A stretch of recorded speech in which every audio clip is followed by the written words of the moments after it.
Hello everyone, welcome back to another interview. This time, found the one and only AMS. Little word of warning before we start all of this. We actually did a lot of this interview last week, and I realized after about an hour and a half that the audio had stopped recording after 5 minutes. So while we did have a very good conversation, it is now forever gone out into the void. But we're here now. We've got AMS here, obviously legendary TF2 figure, played for a long time in Premiership. Made some cool videos as well. How are we doing today? I'm doing very good. Excited to have a go at this again, yeah. Hell yeah. So I think let's for the sake of not having a conversation we had last week, let's start slightly elsewhere compared to where we did last time. So let's actually just start from the beginning of how did you find out about TF2? I found out about TF2 just I think quite randomly.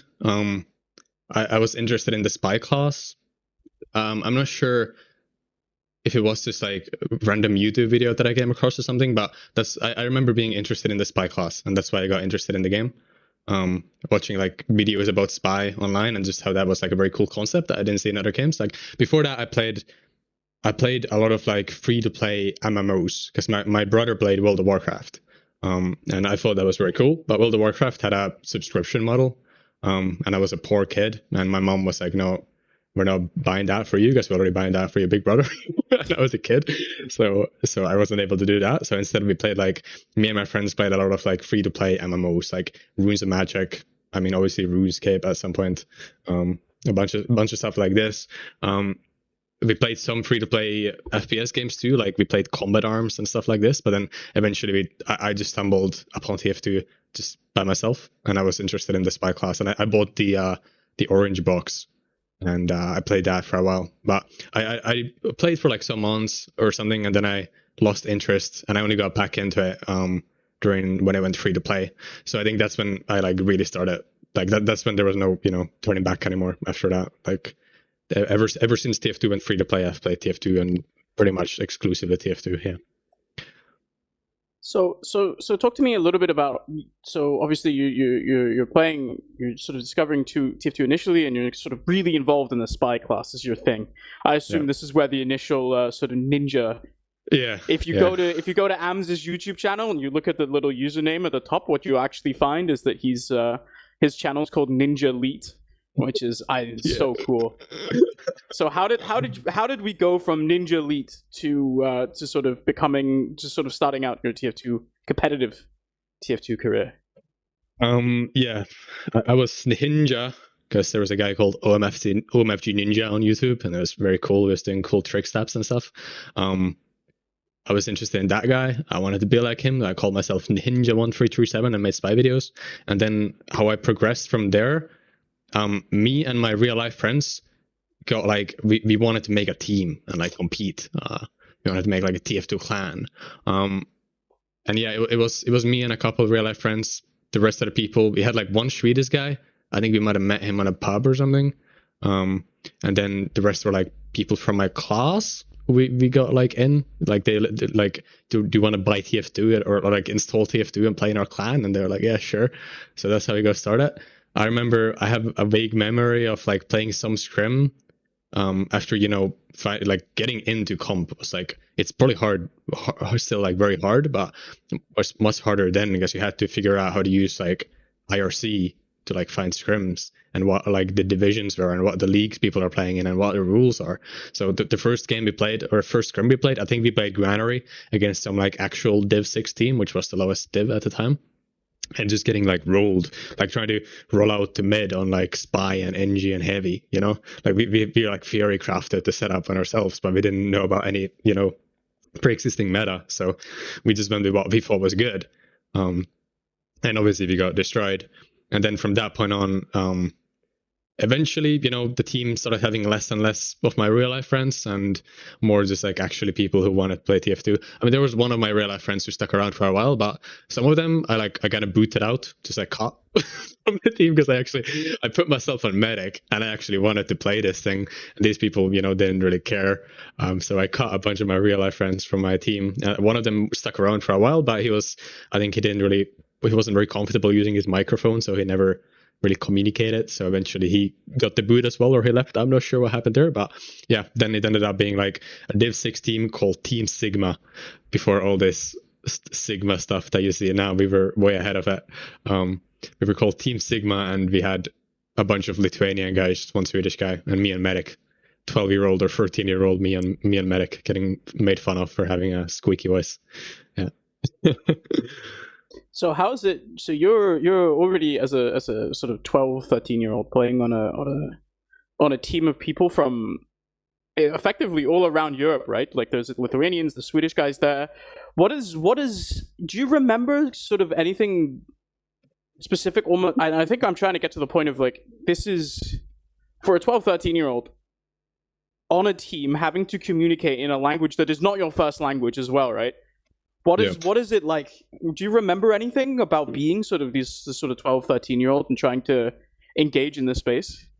I think in hindsight, like it's kind of crazy. It's like an insane undertaking, like learning to communicate in a new language with people on the internet like that. Like my English really wasn't that good to begin with. Like I had a basis for English from playing video games. I remember learning a lot of English, like playing Morrowind with my dad and stuff like this, like from a young age. So I knew the language, and obviously you're kind of surrounded by English anyway in like media and TV and everything. But like kind of knowing some and speaking some, there's a pretty big difference there.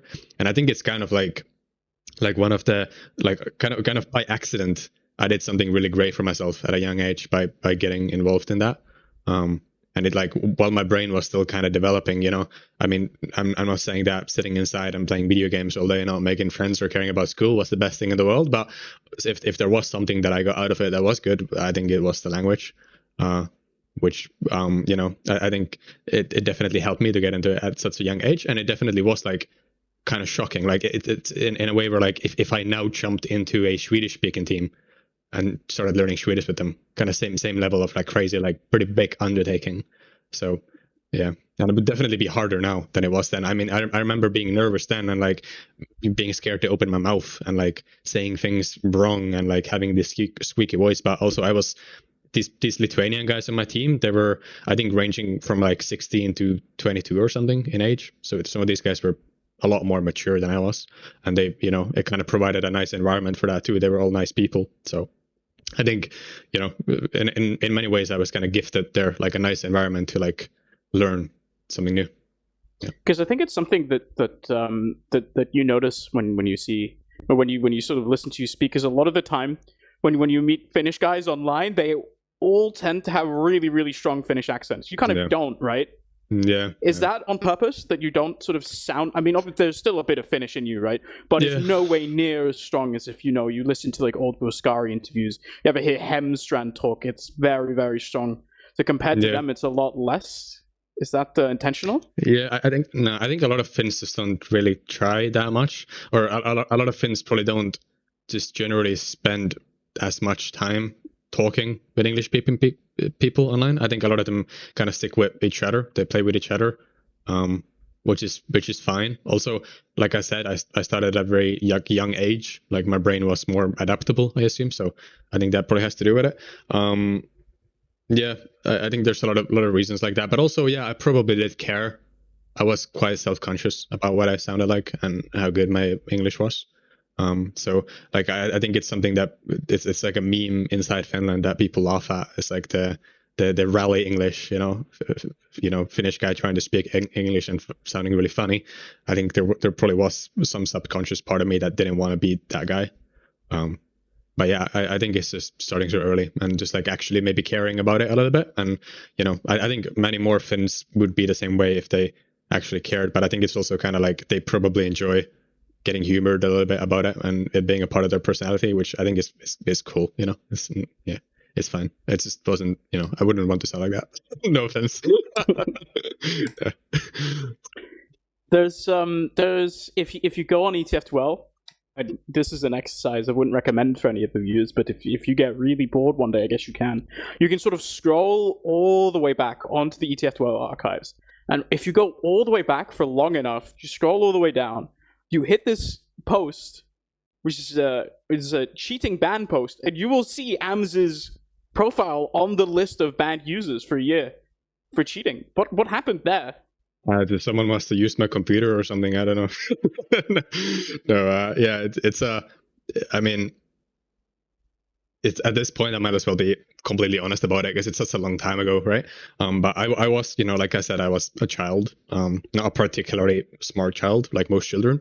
I was not very smart. So one of the stupid things I did is I tried LMAO box at some point, and I was doing it on my old account. So I never actually climbed up in the league with cheats. I never cheated like in the league, but I used it on ults, and I would like follow streamers around on pubs and like use cheats against them on the I'd like kill them on like turbine or something, and then I'd ult tap quickly and like how's this guy reacting, and just like having a blast doing that.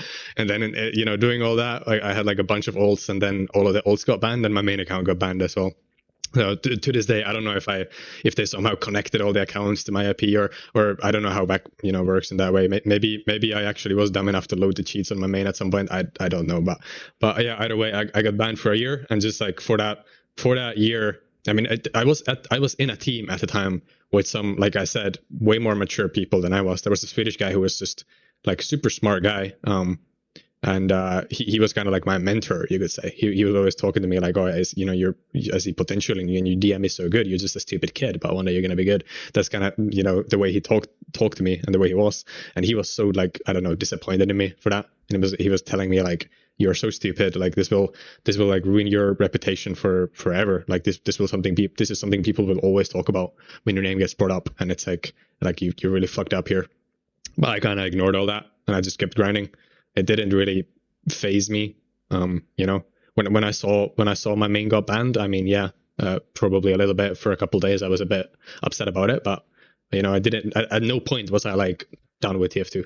I was gonna keep playing, and I just kept grinding regardless. And I just sat the year out playing MGE, playing mixes. And no one really cared that much about it. Like it was not like some big scandal. I really was like not a very known player at the time. So it was just kind of like another like MIDI getting banned. Like, yeah, no one really cared.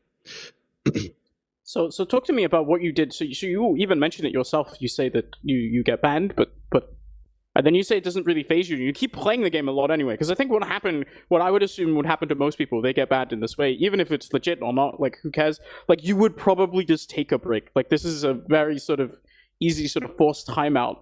But you stay and you keep playing, and you say, so what did you spend time on instead, right? You say you played MG, you played a lot of mixes. How do you think that sort of set up yourself for getting unbanned, right? Because this is a year of your time playing TF2, where you're just playing MG and mixes, I assume? Yeah. I mean, I guess technically there really isn't much of a difference to whether I was banned or not. I probably would have kept improving and playing MG and doing all that stuff, even with a team. So I don't think it really had any like big effect on like my steady improvement in the game. I think it just comes down to like TF2 was kind of all I had like at that point in my life. I didn't really care about anything else, if I'm honest. Like that's just the truth of it. I mean, I was a kid who was so invested in TF2 that I didn't really care about anything else at all. Like my school was kind of suffering. I was not doing well. I didn't care about it. I went there, I did my time, I came home. Like at school, I remember like on the very first like smartphones we would have, you could like barely go online on those things. And I remember just like being in class, just like looking up like stuff on ETF2L on my smartphone and stuff like this. This was like a crappy like flip phone that would like you could barely like open a browser on it. Like I have these memories of just like TF2 was really all I care about. So having to sit out for a year was really nothing in like the grand scale of things for me.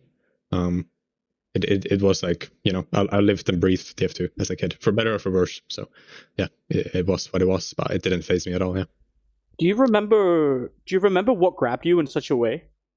Why do you remember, was there a specific feeling of sort of, why did you keep committing to it the way that you did? Because a lot of people play TF2, right? But not all of them commit in the way that you do. Do you think it has something to do with, I guess, the type of person you are, or is it something inherent, do you think, to the game itself that sort of kept you sucked in the way that it did? I think honestly it goes so far back. It probably goes all the way back to like me really idolizing my brother, for playing World of Warcraft and him sitting there like really passionately like going through some raid or something with like a bunch of people in Ventrilo, and then like seeing these moments and these clips of them like doing some raid that they worked at for like a long time, and then like getting through it and like yelling, getting excited. Like I thought that was so cool. That was something unique, you know, like it was kind of a new thing to the world at that point, like competitive video gaming of any kind. So it probably goes all the way back to that. Like that's probably like where I started seeing that as like, oh, that's something very cool. Like I think that's very cool. And then TF2 was just kind of like I went through a bunch of different like things that I could play. Because you know there was the money issue and like the fact that I was a kid, I couldn't do anything. My computer wasn't good enough to run a lot of games. There was issues like this. So just TF2 is kind of like what I ended up landing on, maybe kind of by accident, but also obviously because I thought it was a very cool game, like a very unique game. But I was a kid, so it wasn't like a deliberate like thought process that I went through with TF2. I just kind of landed on it, and then once I was in it, you know, I guess little by little I got more and more invested, and then that kind of turned out to be my game of choice in the end. So yeah, I think it really just goes down to like me just like getting it in my brain at a very young age, like video games competitively, caring about them, you know, working at something together and getting hyped and, you know, breaking records or whatever. I thought that was cool. Yeah. So yeah, let's go back a little bit. So you've been banned for about a year, and then you're playing MG and mixes and stuff off, and then you get unbanned.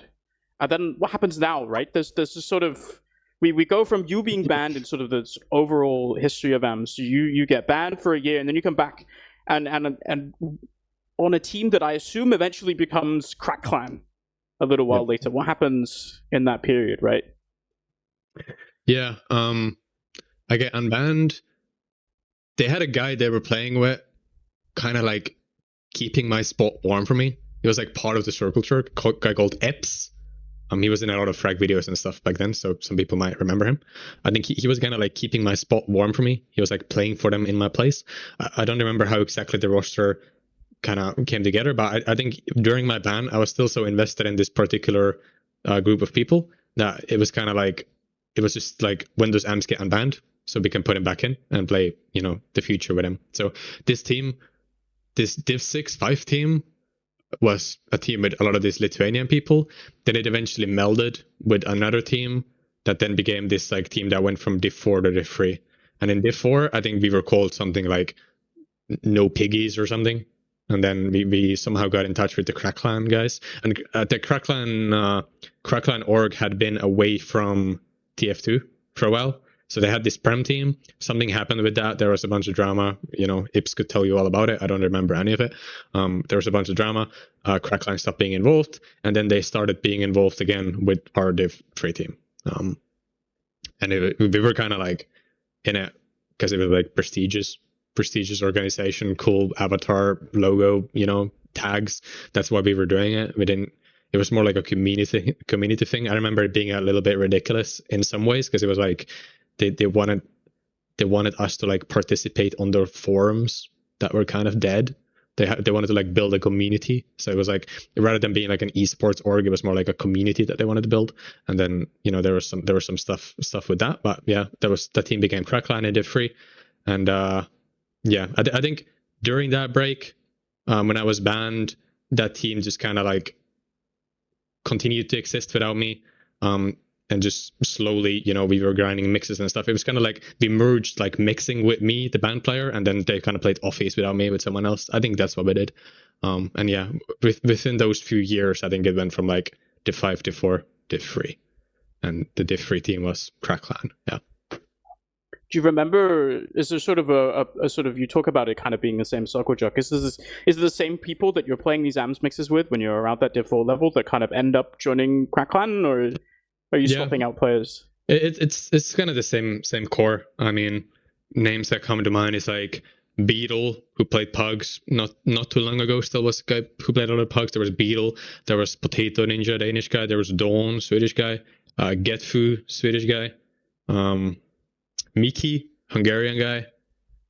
Yeah, it's kind of like those people, and that kind of circle jerk. We would like mix, and then there was some other people involved as well. But yeah, it's those same people. I think at some point two kind of different friend teams kind of merged into one team, which then became that Div 3 LAN team, which is kind of like the highest skill level that circle stroke of people ever pushed to, was like high Div 3 level, I think. Yeah, so I kind of forgot what their initial question was, but yeah. No, I think it was perfect. It was exactly what I wanted. Yeah, okay. What happens, I think the main, or sort of the first sort of like real big point of you is the off season that comes after you playing a season with Kraken, right? Because I think this is around the time where most of sort of, if you're around that time, you probably see a couple of Amstrad videos of clips that you've, produced yourself and stuff like that. And within one off season, you go from what I assume at the beginning is you like either playing with Crack Clan or like trialing around a little bit or something, and you end up on a Prem team within the span of one off season from Div 3 to Prem. How does that happen so fast? Yeah, it's just a lot of kind of like snaking and just like playing for myself, just putting myself first, essentially, is what happened there. So it was this like this Div 3 friend team that I was with for a long time. They had like a rival team in Div 2 called Cool Cats, and these two teams didn't like each other at all. They would always beat us in scrims. They won Div 3 and were going on to Div 2. My team was like mid Div 3 or something. We were not close to winning it. But yeah, this, it would be the kind of thing where we'd be playing and they'd be like taunting us and we'd be taunting them, and some words were exchanged in chat and stuff. But then after the season, this team that won Div 3 and was going Div 2, they hit me up. They're like, yo, you want to play for us? I think in their words, it was something like, we think you're like the only good player in your team and we need a soldier, so you want to play for us? And I just went for it. I just, these guys that I played with for years, these guys that were like, they like waited for me to get unbanned, for me to like hop back in this circle stroke that I was a part of, all these my friends. I just like to get one div up. I pieced out. That's kind of the mentality that I was in. I just wanted to get better at all costs. I wanted to go on the best team at all costs. And I was also, still quite young at the time. So I actually saw there being like real value in like climbing one div up, which, I wouldn't do that anymore in that same way anyway. But it worked out in a way where I got on Cool Cats. I played with them for a long time, or for a while, maybe a month or so. I played with those guys. And they was a keen team. I think the kind of team that I could see climbing all the way up, if they continued to play for a long time. They had like a guy sitting in spec, like watching me play, giving me feedback. They had like a stable main caller in Timon, like an actual like leader main caller person, which is rare in like lower divisions. Like the guy was very like he wasn't like amazing, mechanical talent wise, but he was very good at like leading the team. He had those traits. So that team was good. I was happy on that team. But then through some channel, I think it was Kratos who approached me. I think it was because I started playing the high level pugs. We had pickup 2 at the time, which was, in the name, it's division 2 and up, basically. It was like high level pugs, and I started playing those. And because I was a Div 2 player, because my team had won Div 3 and we're going Div 2. So I think through that, I started, making some new contacts. And then Kratos added me and asked me if I wanted to trial for his Prem project. And that is an opportunity I jumped at immediately and was like very excited about. And I remember telling Timon, the Cool Cats leader guy, like, yo, I got an offer for trialing for Prem. I'm going to go for it.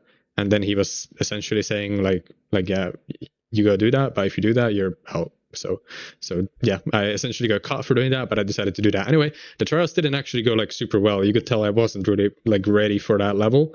So Kratos actually ended up not picking me up after a few trials of me like basically kissing his ass and trying to be the best fit I could be just so I could get that spot. And at that point, I guess I kind of thought I had fucked up because I had jumped a bunch of teams and a bunch of divs.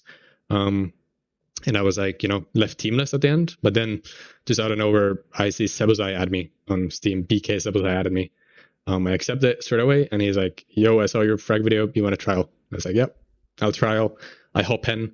I remember playing like, I think Badlands or something, just like calling my heart out, being, pretty bad at the game. But I guess they saw something in me or my style of play, or maybe my logs happened to be pretty good or something. And they picked me up. I think pretty sure it was after one trial. Yeah. So I got, don't know how exactly that happened. I think I got quite lucky, but it is, it's a tale for the ages of how I jumped 3 divisions somehow, even though I personally don't think I was really ready for it. But yeah. I think the story of Zebbosai adding you because he saw one of your frag videos is so funny. It is one of the big stories of European TF2 is like because I think there's an interesting contrast, and maybe we'll talk about this more later. But your rise is very parallel to the rise of Kaptain. Yeah. And especially around that time, right? It was the story was not so much on you as it was on. In a way, there's 2 soldiers, pocket soldiers. They're both coming up. It's you and it's Kaptain, but all of the focus is on Kaptain, right? Because he's he's playing Div 1 and he's super good. He's joining a kaidus project. Like, what is this going to be? But then you join at the same time, and I think we'll talk about the first season a little bit. I think my first real memory of ever like actually seeing you on broadcast was an interview. I think after one of the games where you played again is one of your first games, and you played the Snakewater game, I think, against Ubersexuals at the time, and Ips is sitting in the interview post game, and he says, "Yeah, on mid, we just kind of had to calculate into our strats that AMS was just going to airshot you when you jumped." Do you remember this at all? What's that first initial sort of break into Prem like, right? Yeah, I remember I was kind of like friends with Ips, and Sebo hated it. But I remember even sometimes after games, like joining their mumble and like talking with them, because I was a fan of Ips for a long time. So I remember, I think that's why Ips was kind of pretty nice to me, and he would sometimes even go out and say things like, "Oh, like Sebo is like actually abusing me and being a dick to me," because Sebo just, he could be a bit ruthless. I remember times where he had like a whisper blind set up to me, and he was giving me pretty direct feedback through whisper, like during the game, stuff like this. So, Ips was kind of like, I think Ips was kind of doing it to piss off Sebo as well. Like the new guy that was on Sebo's team was like mates with Ips, but Ips was nice to me. He had some toxic traits, but he was a guy I looked up to for a long time. So yeah, that's I don't remember that situation, but that would make sense to me that Ips would say that about me. Yeah. And he was also like one of the first people to like really go hard at me for like why are you going for that air shot? I remember Kaidus doing it too, but it's like situations where you could like win the game if you just did the right moves, and instead you just see me like try to track some guy through the sky for like a low percentage air shot, and then if I hit it, it's like, wow, he hit that guy for 50 damage in the air, but he's actually like losing the game because of it. But I was that kind of player at first for sure. Because I think the other way that people will have discovered AMS is by watching the Sideshow video. Oh yeah. Where actually, yeah, let's talk about that video, because the context is quite simple, right? It is you hitting an air shot on Sideshow, who I believe at the time actually had successfully managed to trial and get in the sub spot for Ubersexuals, and he's just on Scout on Spire, and he jumps down, and you just kind of, and he dies. Yeah, and it's a very well edited video as well. Talk me. Do you remember this? Yeah, I remember. Yeah, it was a D-mix actually. I think he actually, yes, he was like a joke sub for Ubersexuals. I think that's just like one of Ips's ways of like playing the mental game against Sebo, of like they're scrimming us and they get Sideshow in on Scout. It's just like, like a fuck you thing basically. But I think that particular game was a double mix, and I was just like jumping around like taunting her P mostly, and then that shot happened, and it was quite funny. And I was, before I actually played Prem, I was very interested in making videos. Like I had some TF2 edits and stuff, so that just came along with it. It was just a cool idea for a video, and Sideshow loved it. I loved it. That video did well. It is just, I haven't watched it for a while, but it is like probably one of my better videos, just because it's Sideshow and it's funny and it's a cool shot and the music and everything kind of works perfectly with it. So yeah, I am proud of that one. Yeah. Let's talk a little bit about that first season in Prem, because obviously now you've made this giant jump from Division 3 to Prem. Do you remember kind of maybe the mindset, maybe something you were working on at the time? What was it like to make that astronomical leap and go into this team of very established Prem players for the most part? It's kind of, I think, it was you and her P, they're kind of the rookies on that team. Besides that, you're playing on a team with like Zebbosai and Rib, who are very, very well-established Prem players at this point. Do you remember kind of what the vibes were like in that team? What you were kind of focusing on? Yeah, that team was, her P was the pocket scout, but not really. Like, he capped all the points. He took none of the Ubers. that team was kind of built around like Zebo and the way he wanted to play Scout, which I think to this day you haven't really seen anyone else do that. Zebo just had like so much like street cred that he could just bend that team to his will, and Herpy was like happy doing what he was doing, even though he was like completely like, it was very unfair. Herpy's role was very unfair, but he had like a stable kind of pocket scout, support scout style, and Zebo was like, okay, Herpy, you cap all the points, I take all the Ubers, get all the frags, get all the damage, and that's what we did. And it did work pretty well because Zebo was so good at scout. He just was such a good aimer. I think he, in a lot of ways, he like changed a lot about how people play scout at the time. I know he inspired like my style of scout a lot. He had a very like in your face kind of style, you know, abusing the fact that, you know, soldiers take self damage when they shoot you if you're next to them, and just like going for like 100 damage shots, you know. Like I think this like chip shotting scout style was pretty common at that time. I think even still you see people kind of play that style, and it's just a kind of inefficient way to play scout most of the time. So Zebo had like, he had a style of scout, and he kind of built that team around it, and that team was kind of like, it was never supposed to be like a team that goes to LAN and beats froyo or something. It was like a friend team after LAN. I think they did quite poorly at I-52, right? With this Awesomniac team, and a lot of those guys were probably like quite, you know, dejected after those games. So they made this like friend team with Knudsen and Medic and Herpy and Scout, and they were gonna have QNX, who was like an up and coming guy at the time. So it was like a friend team, which then I think as seasons progressed kind of became more competitive.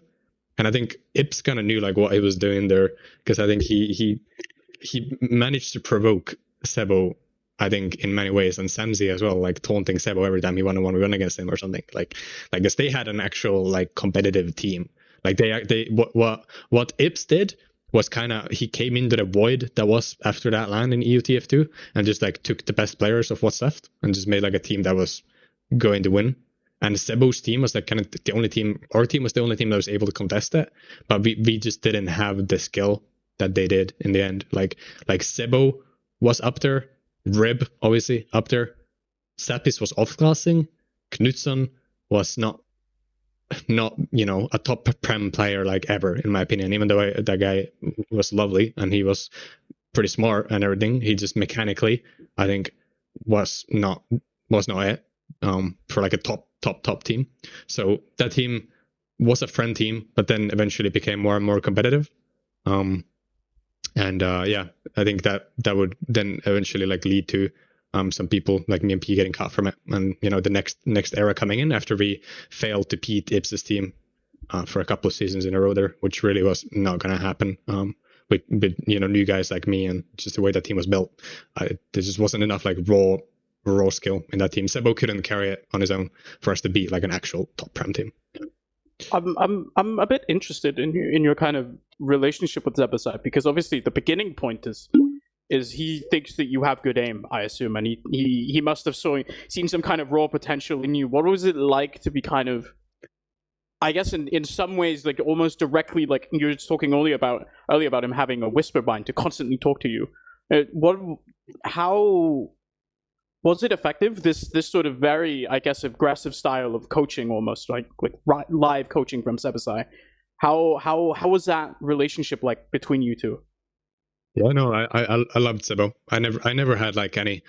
I never actually thought for a second that he's like toxic or that he's like being like crazy rude or something like that. Never for a second. Zebo is a super competitive guy, but he's like a teddy bear, you know. Like he's not like that, you know. The way kind of maybe Ips wanted to paint him in that moment of like taking up this new guy and being a dick to him, but like that's what you need. And that's like kind of something I do to this day with like some of these guys I'm playing with now. Like sometimes you need some like tough love a little bit, you know. Like if every game is just like, oh, we're just playing a game, it's for fun, whatever, it's like that's not really an environment in which people actually like lock in, you know. Like sometimes you need people to like lock in, like you actually have to care about what you're doing here. You have to like, you're supposed to feel like shit because you play like shit, you know.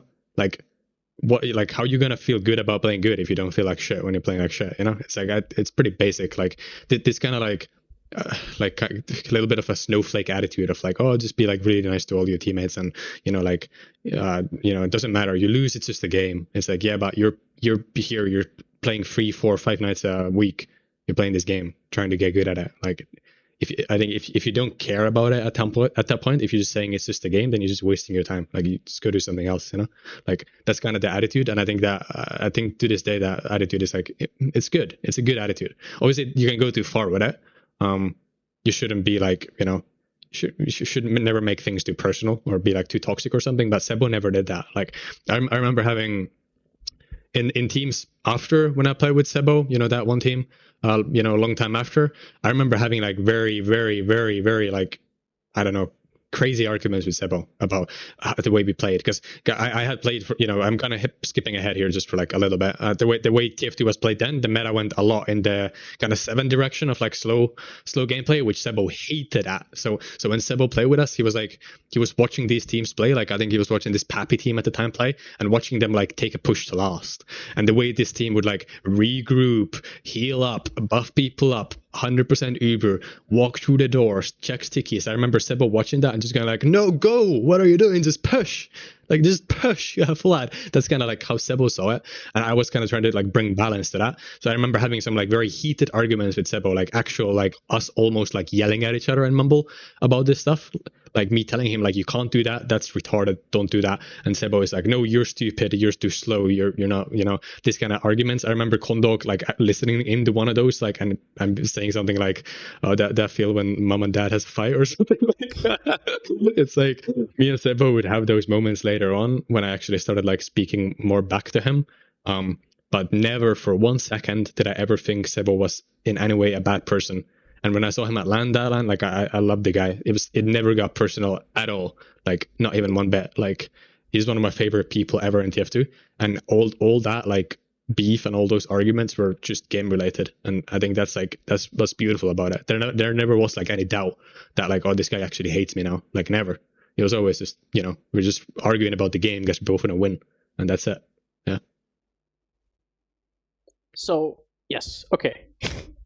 Now, we finished our two seasons on PK, and as you said earlier, you did eventually end up getting cut, both you and Herpy. Yeah. And then we go into this weird off season where we come out the other side, where you guys end up, you and Herpy and a couple others, you end up making TLR. And I think we'll take this bit by bit. So let's start off talking about just the formation of TLR before we kind of continue on. So setting the scene, right, is you and Herpy have just been kicked from PK, and now you're kind of, what happens after that? Yeah, I think it's I remember it quite clearly how we just, it was like bringing Stark into the team. I think that was the final nail in the coffin for like the fun friend team. I think when Stark got into the team and he started, like, Stark wasn't, at the time, he wasn't like a player who had like really much to prove, or who had proven much yet, rather, I would say. So he had a lot left to prove. Everybody knew he was good, but he hadn't really like done anything of, anything noteworthy yet. Like, he was a Prem player, but he played on like a low Prem team, and then he got rolled with Insomniac at LAN. Like, he was not, at the time, he was not like a top Prem scout yet, like maybe in some people's eyes, but he had not been proven to be so. And I think bringing him into the team, I think Stark is like he's a smart guy, and he wanted, to play with Sebo and Rib. He enjoyed playing with them, and he probably saw the potential for like a really strong team there, but he didn't see that potential in me and Herpy. Right? He probably didn't think we were ready. Maybe he just, thought we were shit. Either way, like, I think bringing him in then turned that team into like a team that then went on to become Nerd Rage, right? Like an actual, grand finalist team against froyo LAN. So all the moves they made were the right moves in that regard. I wasn't ready for that. I think Herpy, arguably more ready than I was, but I guess not really. There was problems with Herpy. So we got caught. We were like dejected and really sad about it. And then I think Herpy, suggested it. I guess make a team. I was like, yeah. I mean, what else, Mister? In a way, I was in a better position than before because I had, played a couple seasons of top Prem. So we just straight up made a team with Herpy, and we did it at main caller. So that's where Heist came in. I don't remember. No matter how much I try to think about it, I don't remember how exactly Shadowburn and Nico came around. But yeah, it was Stellantis initially. Just like a mix of a lot of DM and Heist main calling it. It was quite a strong team. I think it would have been a surprise to Zebo and those guys that we were able to field together such a strong roster at the time. And I remember being like pretty proud about it, and it was a very good like sequel, and everything kind of fell into place there. I think like all the moves there kind of made sense. So yeah, I wanna talk a little bit about stay on this formation for a second, because I do think there's another kind of interesting story in the background of this. Of obviously the TLR we ended up with at the time did have Shadowburn on the roster. He was kind of a late addition almost, right? You went through a couple of people actually in the initial trial process. I remember very early on being linked to some logs of actually at the time, because I'm Danish, and I'm really good friends with Tobbs, who in turn was really good friends with Larval Extract, who's a player who I think for most people is kind of lost to history a little bit, but he trialed for you guys initially, right? Yeah, Lover, he definitely trialed. He was like one of these like up and coming guys at the time. He had played a little bit in that IPS team, I think. I think the recollection I have of him is that he was amazing at MGE. He had some cool frag clips and stuff, but when he played in the game, he kind of fell short, like he wasn't bad, but he did kind of fall short. But also I guess it has to do with, he was playing Roamer. It's not really a super shiny class, but I don't remember like, like Kaptain. Like I have like memories of Kaptain playing, like it doesn't matter where you played with him in, like he'd play a mix and he'd have 6 doms. I remember playing against Kaptain in a mix and he got like 5 doms, and his teammates were typing like, oh, please kill Kaptain because he's gonna get 6 doms, and I'm just there like getting double air shot by him repeatedly, like that was Kaptain. You felt him in the game. I didn't really feel Laurel much, but we did trial him. I think it came down to him not wanting to play or him not being able to play. I don't think it's the case that we turned him down. I think we kind of would have taken whoever we got just based on like name, I don't think we would have trialed people at that phase and being like, oh, let's trial and see if they're good enough for us. It was more like, let's just get some people with some names and do the best we can. And that's what we were going for. And yeah, eventually, first it was Laura World, then it was Stellantis, and there was some drama with Stellantis there with the tag stuff and the TFTV threads, and so Stellantis didn't work out, and then somehow we ended up with Shadowburn and Nico on flank, which is to this day I can't really think of a flank with more like explosive potential. It's like I would not want to push that flank. Yeah, no way. Because I remember this is a season I was really into TF2. I watched, I think, basically every single game that I could get my hands on. I remember specifically for you guys, every single week you could go in and you could watch a TLR game, and you knew there would be some kind of Shadowburn highlight every single time, like without fail. What was it like? Because this is Shadowburn's like first, like I think he played Prem a little bit beforehand, obviously on some Russian team, but never quite at the top level, right? This is sort of the first exposure of Shadowburn to sort of top Prem level. And what was it? Because from the outside, it seemed like this is a team that's very dominated by the flank, right? Of its very sort of Nico and, as you're saying, Shadowburn focused. What was it like playing with Shadowburn at the time? Because this is also not a guy who's used to playing on top teams like that.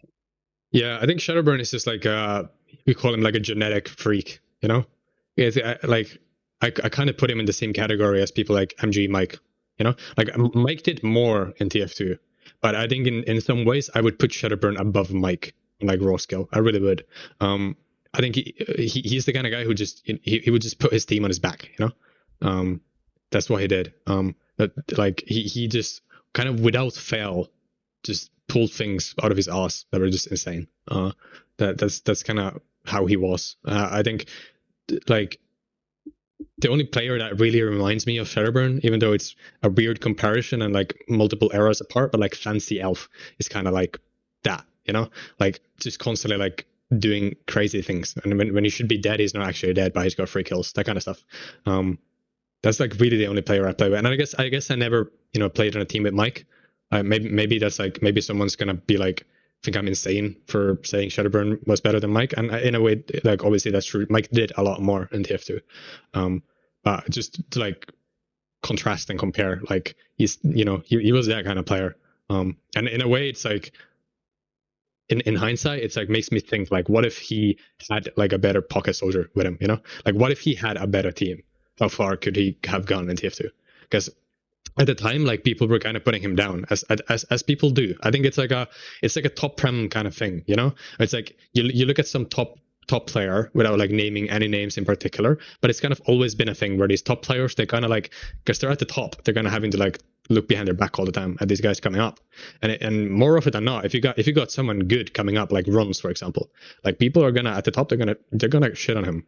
They're gonna say this guy is stupid and he does stupid things and he's bad and blah blah blah. You know, they're gonna be like, when you hear a top player like really bashing on someone like that, I think that's usually proof that guy, you know, has something that they deem threatening. You know, I think Runs is like that. I think Fancy's, you know, been kind of treated the same way. I think a lot of these like up and coming like standout players tend to get that treatment from the current top dogs, right? And I think Shadowburn was also the same way. So I think that's why, you know, Shadowburn maybe would not have been taken on a team like Reason, like Hiatus' team at the time, or even that Zebo team at the time. Maybe Zebo team would have been more likely, and it would have been interesting to see Shadowburn in a team like that. But unfortunately, it never happened. But yeah, I think that's like one method of like, is this guy good? Well, is the best team in the Europe right now talking shit about them? If they are, then he's probably pretty good. Yeah. Let's talk a little bit about this season, because you're kind of coming in as sort of like the third team, right? In a way, right? You kind of have the top few teams, and then you're kind of this unexpected link into it, because there is sort of this. At the same time, I actually don't think Nerd Rage played that season, but it was kind of the top three were kind of you guys and then Reason at the time, and then I guess there was another team, right? But the Reason, we'll talk about that a bit later. But the Reason roster kind of changed into the one we saw at that LAN. But at the time, I think let's talk a little bit about what it was like playing on that team. Because it really felt like a couple times where there was a real shot of, especially during the regular season, watching you guys, there was a shot of you guys maybe taking the whole thing. Like, you guys had a lot of really good showings. What was it like playing on this team? Yeah, it was kind of like the dark horse team, right? And I think it really fits like me and Herpy. Nerd Rage did play that season. It was the top three was us, Reason, and Nerd Rage. Yes. What happened here? We played Reason before they had the roster change. Nerd Rage played them week 7, so we got to play the easier Reason. They lost some points to us. That was the game with Herpy coming back from the train, rushing home, big comeback, Shadowburn airshot, Mike and Sideshow casting. That was that whole ordeal. We got some points from them, and then after that game, Reason had a game against Danger Dogs or something, where they lost points, or even a map, or even both maps. I don't know. They lost a lot of points to Danger Dogs that they shouldn't have. Kaidus had like an existential crisis. He caught half his team. You know, we bashed on that. He got MGE, Mike, Schocky, and Nox. And all of a sudden there was like essentially Epsilon esports in the league again. So that's what happened there. Then Zebo's team played that new Reason. Don't remember the exact score, but because of how things worked out there, we finished first seed in the regular season, which is, kind of is like so fitting for us, because we didn't really deserve it. I mean, we did, but not really. We were not the best team that season. I think we all knew that, and we also loved to, like I made a frag video called The First Resort or something, and we just rode with that. Like it annoyed some people at the top that we were, there, and they we were in their head about it, I guess you could say. But in the end, that will only take you so far. And then Nerd Rage lost to Reason, and we were automatically in playoffs. This is because we got first seed, and then we lost to Reason quite convincingly in the finals, as we should have. And that's, I think someone like Shadowburn in that game against Reason probably actually went into it thinking we would win, or actually like being prepared to win.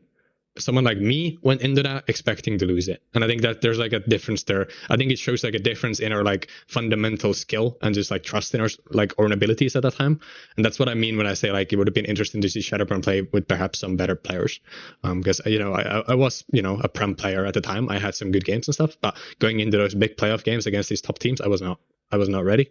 So yeah, I remember just like being so happy with getting first seed after that, and like proving and like finishing above Zebo after they cut us, even though it was completely unfair, and they probably would have beat us in the playoffs pretty hard as Reason did. I remember it was so fitting for us as like kind of the dark horse like troll team. Like we're worse than you, but we'll steal some points here and there and get a better finish. Like it was kind of poetic and perfect, and I was very happy with that, even though we did lose to Reason pretty hard in the finals. I wanna go back, because you mentioned it briefly as well. I think your regular season game versus Reason. I remember, I think from my side, I remember tuning into this game, and the cast starts, and I'm like, okay, like Sideshow and Mike, it's not going to be the most serious cast of all time. You're two very good friends on the mic together, so kind of, and then you sort of open the server and you see that not only is it TLR playing, but they have Nox on Scout, and you're like, okay, let's and then so I guess you can kind of take it from there almost. Yeah, Nox Scout was like he was our like backup. He was on the ETF 12 roster. There was a thing where kaidus had the tendency to deny mercs, and he would deny them on the same reason, usually like based on the same reason, which was like, this guy you're asking for is better than the guy he's replacing. And when you're talking about getting a merc for her P or Knutson, then it doesn't really matter which name you give kaidus. He's gonna say like, oh yeah, that guy's better than her P. That guy's better than Knutson. It happened once with us asking for mercs for her P, and then it happened later on with us asking for mercs for Knutson, which was actually more suitable, because I remember asking for jukebox to merc for Knutson, and then kaidus turning that down, and there being like a big drama about it. I mean, this is like, it's funny to laugh at now, but yeah, there was this thing where it was like a little bit of beef with kaidus about the fact that he would deny mercs, and then that's why we eventually pulled like the victim card of like, oh, I guess they won't allow merc for us. Let's write about it on TFTV and cry about it and put Nox on Scout. And then in a way that's kind of the perfect strategy, because then the other team feels so much pressure, like when they're playing against, like, if these guys beat us with Nox Scout, like that kind of thing, right? And yeah, it wasn't working out. Nox Scout, surprisingly, wasn't working out. It was like, what, we're like 3-0 down, and then we get info like, oh, Herpy's rushing home from his train. Just imagine like Herpy running, dramatically in the rain home to like beat kaidus' ass, and that's what happened. He comes back and we turn the game around. We win, I think 4-3 if I remember correctly. Then we go on product. Herpy gets a 12k. With Mike going like, oh, 12k on Herpy, oh my god. And yeah, the scenes, the absolute scenes, that was a fun game. Yeah, and kaidus was not very happy after in the post-game interview.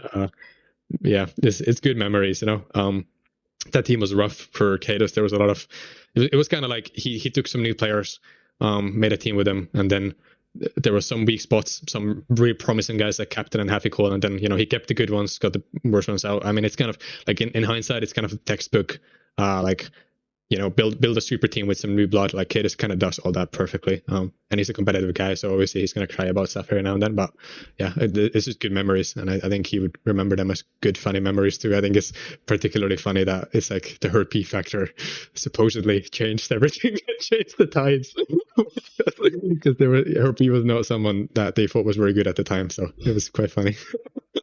Yeah. Let's talk a bit about the postseason, because this season, I think the main sort of motivation for the roster changes that we talked about earlier with Reason is they kind of swapped out half of the team. They got Mike in, they got, what did they get in? They got Nox on medic, they put War on demo. No, they didn't, but they had, they're a very strong team. They got Schocky in, that's what happened. And then the whole argument for it was that they wanted to make a team that could beat froyo at LAN, right? Because they'd obviously, Epsilon kind of had the I-52 finals that we had, which was great. And then so the motivation is like, okay, it's time for Europe to get revenge against Frotech, and they make this kind of super team. There's a bit of drama. You can go back if you really want to. There's some drama about ETS12's roster hijacking rules were kind of ignored. You're not really allowed to do it. They did it anyway. Ended up working out for them, I guess, and at least in the short term, right? But the whole point is there's LAN like right up ahead, and you guys are coming into this where a lot of the hype, I think, for at least from my side, is like, yeah, you've got the team with Mike on it and stuff, that are looking to try and take the title, but there's also this other team that finished first place in the regular season, and they've got like I think maybe with a decent shout for the best player in Europe, or at least the most explosive and exciting player in Europe, and Shadowburn as well, and kind of the possibility, because the rumor about Shadowburn at the time, I remember, is he's playing on Russian 70 ping, he's got 60 hertz. What if we get him on LAN ping and also on 120 hertz? He's going to be the best player we've ever seen. But then I think there's a very unfortunate series of events leading up to that LAN for you guys. Yeah. That's like what we pushed, right? We pushed Shadowburn LAN. You know, we had a fundraiser set up for Shadowburn because it was going to be expensive to bring him over, obviously. We had a fundraiser set up for him, and that's the angle we were going for, kind of. It's like, bring Shadowburn to LAN. This guy's going to be a beast. And then that fell through because he couldn't get his visa sorted. So that was very unfortunate. I think that's kind of in a way all our team really had going for them at that point, because we had just lost pretty hard to Reason in the finals. So that's kind of like a lot of the hype surrounding that LAN, besides the NA-EU matchup, was like Shadowburn at LAN on a good setup on 0 ping playing against Americans. Like even today, like hearing all those factors, it's kind of like, I want to see that, right? Like that would have been so sick. Unfortunately, didn't happen. So we had a fundraiser, raised some money for Shadowburn. It fell through. Refunded everybody who wanted their money back, and then we just went to LAN with what we had, which was not the same thing at that point anymore. We still had, in a way, a very good LAN, and I don't have anything bad to remember about that LAN. Like, it was my first LAN, so it was like amazing meeting a bunch of people. I remember like meeting Sebo for the first time, even though that guy had just caught me. I remember being so happy, and him also being like so happy and nice, and like drinking with all those people and having a good time. It's just like some of the best memories probably from my life, like really. So yeah, it's nothing like bad to remember about that LAN. Like experience wise, we had a very strong like first day, where again, like underdog factor, that's kind of like what we were like the dark horse team. So we come in, we like take points from some teams who shouldn't. We tie froyo on Granary. I think we tie Nerd Rage as well, and we beat Reason, which was, well, Reason was choking really hard on first day, but it's like results nobody would have expected. And I remember like talking to people after, and them like being like so surprised that we did so well. And I personally had like a pretty good LAN. So the first day we were doing really good, second day not so good. It's just was a whole different thing than if Shadowburn had come. So a lot of unfortunate things happened there, but things played out the way they did, and I think that LAN is still like one of the best LANs in the history of TF2 for sure. Yeah. Do you remember, you kind of talked about this a little bit already, but what is it like coming to that first LAN, right? Because you've been in the community for a while at this point. But this is your first time actually going to one of these events. Do you have sort of any memories you're willing to talk about? Maybe a little bit here, but maybe just in general, kind of describing the vibe a little bit, because this is the LAN. If you go back and watch the VODs of I-55, this is the LAN where we ended up with the TF2 tent outside. So all the TF2 players are kind of sat in this tent outside in like the parking lot or something. What were the overall vibes like that LAN? This is. I think the best way I can describe it is just from the perspective of like a young TF2 player, like a young kid who got into TF2 at a very early age. A lot of these guys like kaidus and these guys, they were like my heroes at the time, man. Like straight up, like I wouldn't have cared if I saw Taylor Swift in real life, but seeing kaidus in real life was like incredible, like wow, because I actually cared about those guys and respected what they did and looked up to them in many ways, and like listened to all like pirate radio podcasts and kept up with what's going on in like Prem, and like looked at people's frag videos and watched their POVs and all this stuff I did for years and years. So then when you go to that event and you see these people, I remember seeing like Tag working on production, like when you see those guys, they're like, up until then they're like mythical figures, like faces on the internet, like so different from like when you actually get there and you see them. And even crazier is that some of them might know who I am, because I had like kind of made a name for myself and played Prem for a little bit. It's like, yeah, it's just insanity. Like to this day I haven't like experienced anything like that in my life, just because it's like, it's just, imagine like all the people you look up to and you just put in the same place with them all the time, and then even better than that, like you get drunk with kaidus and talk about TF2 stuff. Like that's surreal, right? It's just like from that perspective of like going there and meeting those people, it's just yeah, it is surreal. And after that, like no LAN has really been the same. And it is, in a way, it is also sad, you know, because that the magic is kind of gone for someone like me who's been around for so long. It is like going to Poland recently. It was like, it's still fun. You know, I enjoyed my team, enjoyed meeting a lot of people and stuff, but the magic is kind of gone. It's not really like the same thing. Most of the people you see, you've already seen many times, and it's fun, but it's not the same thing, right? So yeah, there's something special about that first event you go to, for sure.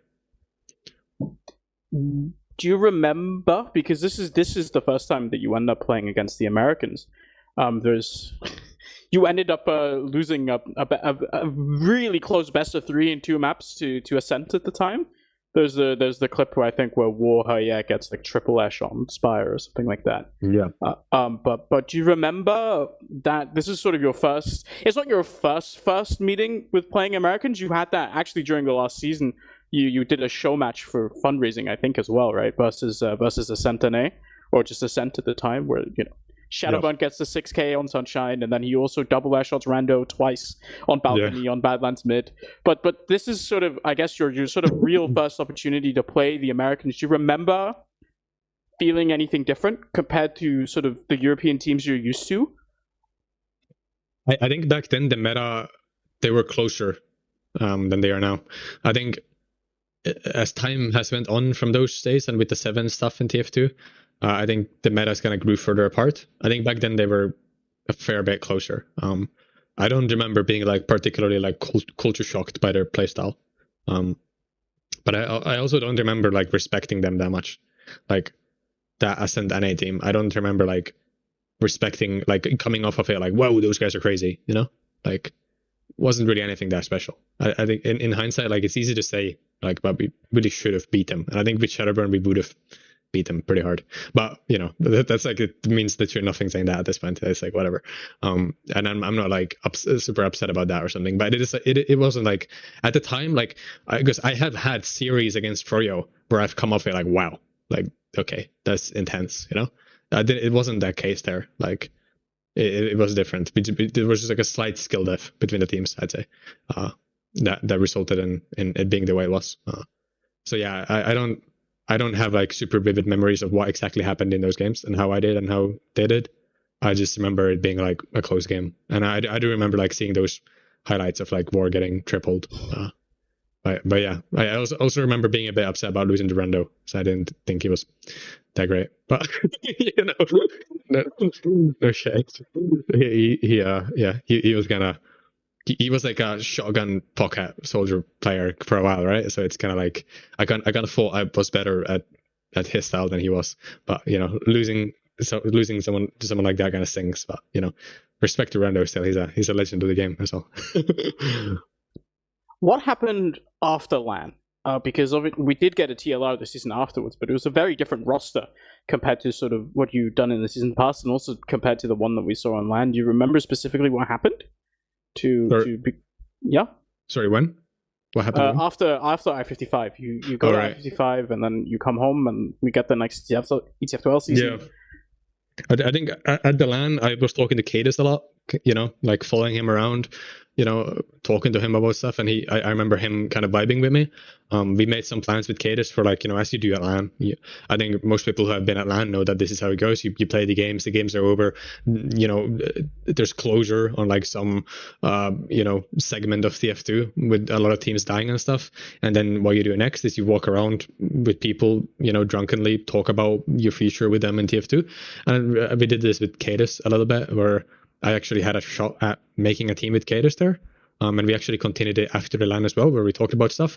I think my biggest fuck up there was like still involving War. Because I did like War, and I came into Prem when War was at the top. So I kind of rated War really highly. And War was good at demo. In this particular team, he said he wanted to play Scout. And I just went along with that, like, yeah, sure. In hindsight, that was kind of a mistake, because those trials were kind of a train wreck. And I kind of lost my chance at that. And then what happened after was not something I talked about at LAN at all. But then I'm pretty sure it was at this point where the next kind of LAN that was coming out was a DreamHack thing. And then Unkaya messaged me at some point and asked like, yo, do you want to come to Sweden with these guys, with my team? And that was Saints or Bubbleclear or whatever, with Smira, Unkaya, Denia, Hank, I think. Yeah, and that became kind of my next era of TF2, which was like mid-prem teams. But yeah, before actually no. Yeah, before that there was a TLR team with War without kaidus, and actually like on paper pretty strong team. We had Kyler for fun. I think Samsey played a little bit for us actually. We had Herpy, Kyler for fun. We had War, Serotonin, Yes. maybe. Yeah, and Concrete. Yeah, like pretty good team on paper. Some things, some people dragged it down a bit. Like Concrete wasn't new. He would have needed more time than that one season, so it was kind of silly to expect it to be like a top prem team. Kyler was a beast. Maybe it kind of past his like caring that much era. Like he didn't care about that team that much. I wasn't doing that well personally. It was just like a team that was good on paper, didn't perform that well. Probably got pretty frustrated by the fact that we didn't perform that well, and then was in the end, one of like the worst prem experiences I kind of had, like mentality wise and everything. But there was some highlights there. I think that season we played against Full Tilt on Product. There's a very infamous clip with Herpy forgetting to stand at the point, and I think he's right now he's shouting somewhere like you were alive too, because I was alive too. But yeah. I think my favorite context of that clip is that's also you guys start winning at the end with Warhaya deciding not to play demo but go sniper. Yeah. And he's like sniping everyone on cliff, and we're like, oh my god, Full Tilt just forgot their demo and it's fine. Or TLR forgot their demo and it's fine, and then and Herpy just didn't get on the point, man. No, it's absolute insanity. Like just thinking about that now, like that is crazy. Is that we were losing, we put War on demo, and it wasn't like one mid that we won off of it. We like kept winning with War on sniper rather. Sorry, he was sniping instead of like we had no demo. We had a sniper in China, just hitting shots like that. And we were playing against we weren't playing against noobs. We were playing against Silentes, Hoss. Like we were playing against like actual beasts, Aston Scout, man. And we were winning with War like sitting on China as a sniper, and we won that. Like we won that game. We just didn't set on a point at the end. It's just one of the most bizarre moments in TF2 for me, for sure. I think it's such a perfect encapsulation of who Herpy is. Maybe not as a person, but at least as a player, right? You have the one side of Herpy who runs back from the train and gets you a 12k on product and you win the game, and then you also, a couple seasons later, just, dude, like that point could have been anyone's, yeah? Like it could have... Yeah. Unlucky. Unlucky. But it's also like everyone has made that mistake, right? I feel like at least at some point you've done that somewhere. Most people probably make a mistake of that caliber, usually in like a pug or something. Yeah. Sometimes, I don't know, you might be me and you're playing in mid, and then your medic crits you through process 1 and you shoot a crit rocket directly to pyro and then your medic dies, but... Yeah, I think it sums up like Herpy in a way, where Herpy was always kind of like indecisive, right? So I think that kind of mistakes happen usually out of indecisiveness, right? Like you have like you're thinking a little bit too much about your next move, and then whatever you do ends up being like a little bit delayed or kind of at the wrong timing or whatever. You're kind of like playing less by instinct and playing more by like trying to think about stuff too much, and it's actually like not really that good. And I think Herpy was always kind of like that. I remember having a moment where we're playing with Stark, and Stark has died on mid, and it's Herpy alive on mid, and the medic is like just walking out big door, just walking out. And Herpy's just capping the middle point, watching that guy walk out. And Stark is just yelling something like, "Chase, Herpy, chase! Look at this vagina." That's literally what he said, I think. So it's like, Herpy's kind of always been like that. So as a player, yeah, I think it kind of fits him. Like, he's not sure if he should be chasing that frag or on the point or whatever, and then he ends up kind of standing somewhere in between. And yeah, it's unfortunate. It's like, I mean, I kind of hope Herpy doesn't listen to this, because anyway, it was something that affected him for a while, where it's like every time he was in any kind of TF2 game or any TF2 chat or something, someone would always bring it up, and it actually probably was like pretty frustrating to do it, like in the end for him. What is it like going from sort of, you're at LAN and you're sort of, at least on the first day, right, you're really bringing it to the top teams in a way that people don't expect them. The season before that, you finished, you played the finals of the last season, you beat Reason and you made it to first place overall in the regular season, to now in the next season after LAN, you're suddenly definitely not in contention for the championship, right? You're definitely not winning Premiership. but you're also like kind of on the verge almost of not even making playoffs. I'm pretty sure you didn't make playoffs actually, as far as I remember that season. Yeah, no. I remember not making playoffs because I remember making a trailer for the playoffs and streaming it, and then somebody in my chat being like, "Oh, poor AMS, not actually making playoffs, just having to make videos for them now." So yeah. Yeah, no, we didn't make playoffs with that team. I think it is like, it's one of those times where like it's kind of like in any competition, you make a run for something, right? I feel like that was the end of my initial run for like the best in Europe or whatever, trying to like climb to the top. That was the end of my initial run. And for some people, their TF2 career is just that, I think for people who are less stuck on like one thing in their life, who do one thing and then move on to something else, which is probably more common for people to be like that. I think those people would do that. They would like make a run for something, like let me make a run for TF2 gold, and then whether it fails or succeeds, when it's done, and they're out. For me, it was never like that with TF2. So I made a run for Prem, and then after LAN I had kind of failed. Not really, but I had kind of failed that. And then my next team was like, it's not, I'm no longer being gifted a spot on a top Prem team, just like that. So it's like, now it's like, now is the time when someone maybe would have quit the game. But for me, again, like kind of never something I considered. I was still like so invested in TF2. I just kept going. And I played mid Prem for a while after that, I think. I just kept going, yeah. This is kind of the point where you sort of swap over to being a player on another person's team. You're either the pocket soldier on Zebbosai's team, or you're the pocket soldier on Hiatus' team, or where now kind of at this point in your career you're kind of shifting over to now it's your team, right? Like the TLR teams or the public player, what it becomes later on. They seem to be more AMS teams. Is that a correct read of the situation? Yeah, I imagine from outside looking in, that's probably like how it would look like at that point. But also like perhaps I was like becoming more of a leader as like a team leader, but that was still merely like team leading, kind of like players in the team, who's in it, booking scrims, being kind of like the face of the team. I think I wouldn't have called myself like an in-game leader at that point. Like I don't think I really was that. I think I was still a player who just kind of did plays and called what I was doing. But I didn't really tell anyone else what to do at all. I was kind of like, I was playing and recruiting players and stuff, and then kind of hoping that all that just like fell into place. I never really had any intention of like actually in-game leading. I think that came like much further down my TF2 career, and at that point I was not doing that yet. Because for the next like 2 or 3 seasons you're kind of playing on these sort of TLR adjacent teams, and you end up kind of going to LAN with something that's kind of similar to where you started almost, which this I think is called Xenex. What's the team that you ended up with Flushy and stuff? Which also I think you guys actually at I-58 you ended up placing like 4th or 5th or something like that. But I don't think so. Did we really? Because I recall getting the same placement as with TLR. I-55.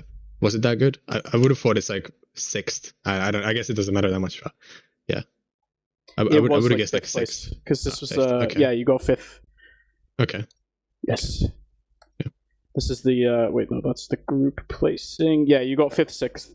This is the LAN where Crowns and Full Tilt played in the finals. Yeah. I remember that. Yeah. I do remember that LAN. Yeah. There was that less good froyo with Muma, and then there was Australians, with Paulson and those guys, yeah. That team was on paper kind of sick, no? Like that Xenex team on paper kind of sick. Like Funds, Feiger, we actually had Funds and Feiger in the same team.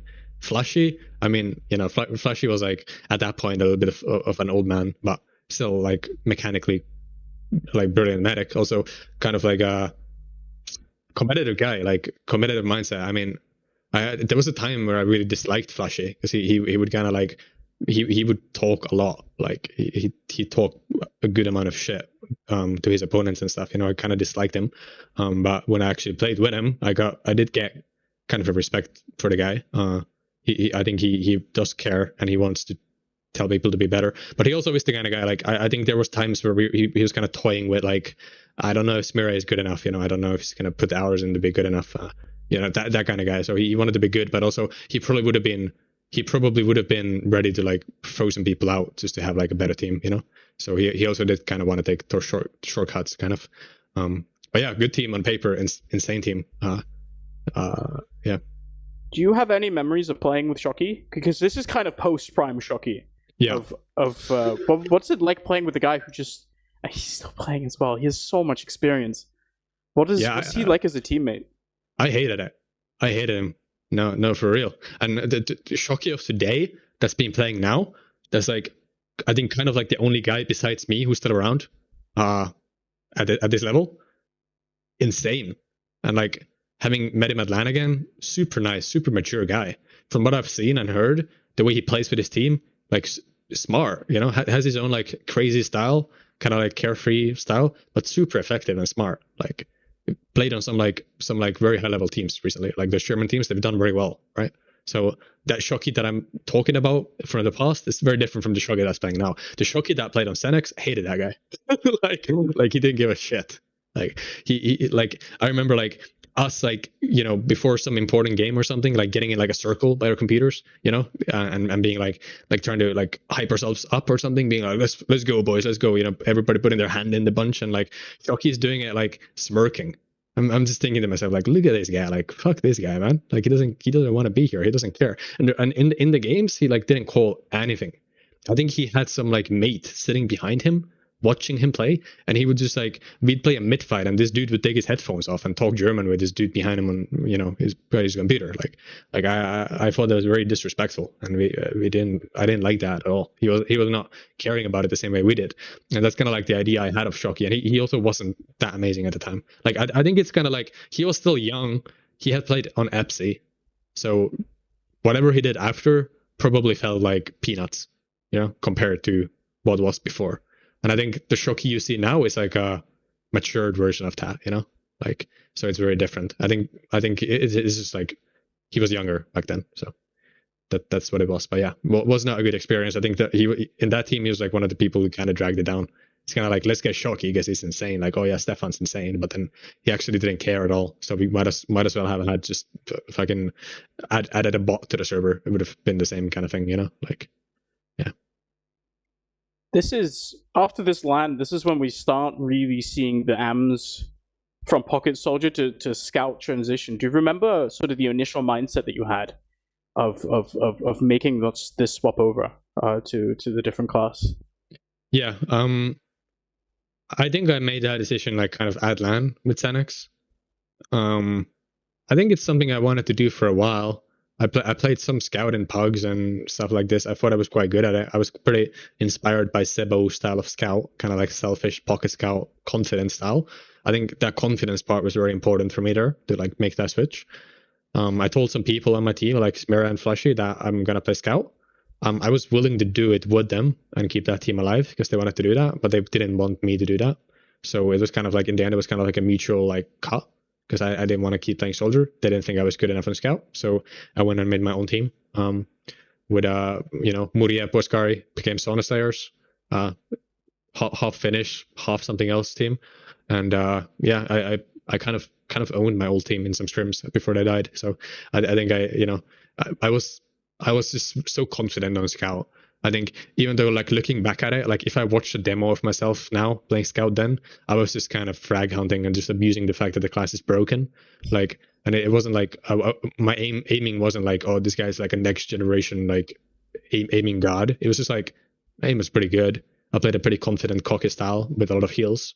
It worked pretty well. I think a lot of people play Scout kind of like pussy style back then, and I think there's like a good style of like pussy Scout, and then there's a kind of like a you might as well not be in the server kind of style, you know. And I think a lot of people did the latter. It's this kind of mindset of like, oh yeah, as a Scout, you should keep this distance to the soldier and just use 18 shots to kill one soldier. This kind of style, which I always thought was stupid. So that's kind of like, you know, I had a cocky style, I had confidence, I had heals, I had mates who had faded me, and you know, that's where it took off on my Scout career. Started making some frag videos. Yeah. So do you think was the transition jarring at all? Going from, you played Pocket Soldier for your entire Prem career beforehand. How fast was the swap for you to swap over to a completely different style of gameplay? Right, you're not shooting projectiles anymore. Kind of instant. It was kind of the same as when I went from med to soldier, except now I actually kind of had like the basis of mechanics down. Because I initially, like div 5-6, I played medic, right? And when I went soldier, I was just like, even though I was bad at soldier, I was just so excited about it. It's like it felt like every move that I made was something fresh, something completely new, you know? Like if I switch between soldier and scout now, it's way different from back then. Because back then it was like fresh. It's like a completely new chance to prove yourself on something new and do something completely new. So yeah, I went like all in. Like all I thought about was like playing soldier and playing soldier every day until I got better. Like it was completely different. And when I went scout, it's kind of the same thing. It's just instant, you know, like all in. I went all in. And yeah, I remember it being pretty easy in a way where I thought to myself, like, this is what I should have been doing all this time, you know, which is obviously not the case because I learned so much in soldier. But, you know, like that's kind of how it felt. Like, kind of felt like this is my class. Like, I can actually diff all these people in this class. And I actually, probably for the first time ever, I actually was like, I deserve my place here because I'm playing against some low Prem team. Like, I remember like a pretty defining official like Prem qualifier game that we played against 3 out of 6 with like Domo, Crayon, Pred, some of those guys. And I remember I remember just playing, you know, just kind of running over them with like very little like issues, you know, kind of just like I just hard diffing these guys. And that you know, that kind of thing just makes you feel like I actually deserve to be here, I actually should be here, I actually am better. Whereas in soldier, I never felt that same way. Like I had good games where I would open the log and be like, oh, I'm hanging in there, but I never felt like I decided this game on soldier. Whereas I still feel like that sometimes on scout, you know, and that's like, for me, that's like what I enjoy the most, you know. Did the transition, because I feel like maybe this is kind of the point where finally the sort of AMS leading the team kind of finally sort of sets in a little bit more. Do you think did the scout class allow you to do that more? Or do you think you could have also led the Sauna Slayers teams the same way had you kept being a soldier player? No, I don't think so. I think, yeah, there is. I think that's around the same time as the meta just started shifting, right, to this like pocket scout kind of running the medic around, that kind of style. Like that's kind of what I was known for with all the you know. But I guess the M super thing was the thing with soldier too. But actually, finally, it was like kind of more meta back then as well. Like the soldier ubers were more meta. Whereas when I started playing scout, I think it's around the same time as the meta started shifting toward that. I think I was one of the first people to kind of do that meta, right? Like I definitely did not, like, if you actually had to like trace back to like why that meta happened and why it is the way it is, I think you're gonna have to look at people like Banny. But I was kind of a part of that wave of like that transition, right, on scout. And I think to this day we're kind of in that meta, and to this day I think like a vocal pocket scout is a must for a good team. An absolute must. It's the number one thing. It goes all the way down to like pugs. Like I've noticed recently, like picking pugs in or new pug website, I've noticed like if I pick a mute pocket scout, we're gonna lose. And it doesn't have to be a mute pocket scout. If I pick a pocket scout that doesn't have the confidence to take fights and take Ubers and call for things, we're gonna lose. Usually, it's like that. A pocket scout needs to be like that. So I think that's like, it's just the way the game is. It's just if you're playing pocket scout, you have to be confident, cocky, take these fights. You look at you look at Thomas, you look at Kunu, you look at Banny, you look at anyone like that, Boxy. They're all that, right? You have to be that. It's the meta, and I think that's like it wasn't the case that I thought to myself like I'm gonna become like a team leader now. It's just like that's what my role required of me, and I kind of did it without even like thinking about it. It's just instinctively, you know. It's how it works.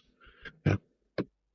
So you end up playing these few seasons with these kind of Sauna Slayers rosters, and you're pocket scouting at this point, and now like slowly but surely you're starting to establish yourself as one of the best scouts in Europe. But come LAN time, come I-61, you're back on pocket when you're playing with ANTIC. Do you remember how that came about? That I really don't.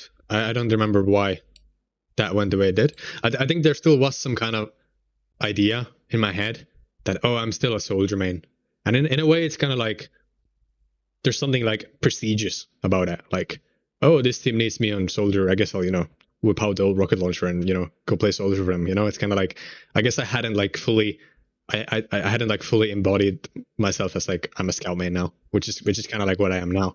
I think you'd have to convince me pretty hard to like put me on soldier now. Like people have tried, trust me. I just refuse it because it's just like I'm not like I am a scout main now. I think back then I kind of considered myself a soldier main off classing, and maybe in a way that allowed me to be better on scout because I've kind of thought of it as like, oh, I'm just chilling. I'm just running over you guys. I don't care that much. You know, I'm not even main classing, you know, that kind of thing. So, yeah. But I think ANTIC definitely would have been a better team with me and Pocket Scout. I'm almost 100% sure of that. For LAN, I don't know because I think I have not been known to have very good performances on Scout on LAN. Actually, it's way harder than on Soldier. So maybe that's like one thing. I had like I-55 was a very good LAN for me. So. And all the lands after that, I mean, I-58 was kind of meh, but like I did enjoy Soldier on LAN. Like it was also at the time when I played online. Like oftentimes I would have to play on French servers, and oftentimes I would have 70 ping. And some American guys might think that's like pathetic that I'm someone's crying about 70 ping because they have to deal with worse. But it is a difference because when I'm playing against top Prem players, I'm playing against Frenchies and Brits mainly, and they're going to be sitting there on like 5. Like I've had British people admit to me that they go to LAN and they don't feel a difference. So you can say what you want, but I know it's privilege, and I think that's one of the reasons why Scout was something I enjoyed a lot because I didn't have to cry about my ping or care about it that much, right? Yeah. I think this popped up in my mind, so I think we're gonna just talk about it. I don't really see a reason why not, but something I think that you actually kind of lived through yourself is you kind of came up in the era of, and we're gonna have to backtrack a little bit for this, but you came up in the era of right in the middle of pocket soldiers swapping from shotgun pockets to gunboats pockets. Do you remember kind of? Yeah. You speak a little bit to what that transition was like because I remember you were kind of one of the big proponents of that in Europe as well. While you were doing this, there was also Tech running around adamantly sticking to his shotgun with his pocket soldier, and you kind of, for me, I think I-55 was obviously Lansky was gunboats roaming at I-52, but no one else was really emulating him. But come I-55, everyone suddenly was just running a gunboats pocket. Do you remember kind of what that transition was like? Why did you pick it up? I think there actually, I don't remember there being like that much like talk about it. It's kind of, you kind of did what you want, but I do remember like first you had a bind. Like I think I had like F10 and F11 or something for like gunboats or shotgun. And what you did at first is for most mids, if not all, you rolled out the mid with gunboats. And then after mid, you press the bind, you switch to shotgun. That's what you did initially. But for me, honest to God, the reason why I stopped using the bind is because it was just too much like to have to change all the time. So I was like, I'll just go gunboats full time. I can't be arsed to switch. Like you're playing scrims, it's like, oh, I can't be arsed to go switch to shotgun now. You know, like it became too much. Like that's all it was for me. For me, like I never like at that point, I never thought like, oh, this is actually superior to go gunboats all the time. It's just something I did for convenience, literally, because gunboats was better than mid, and then the rest of the time it's like it becomes like hassle to have to switch, and also item servers are not always reliable, all this stuff, blah blah. So it's just like I can just be a bit more mobile on last holds, and I can make the gunboats work, and that's kind of what I did. And I don't know if that was the case for more people. I think some other people might have been more analytical about it, on why they did what they did. But for me, it's just like, yeah, it's meta to go gunboats to mid, but I'm gonna go gunboats full time because it's easier. That's what I did. Yeah. I think it's interesting because it is really sort of the last sort of major shift in sort of the pocket soldier's evolution of his role, and obviously it's changed more since then, but in, I guess, in more kind of subtle ways compared to that last sort of big transition, I think. And honestly, in my eyes, that final transition is Tech at I-55 giving up his shotgun because he was such a good pocket with the shotgun, and him also going gunboats at that LAN. I think I was watching that and going, okay, like Rando and Tech are both now also on the gunboats. It's time. Yeah.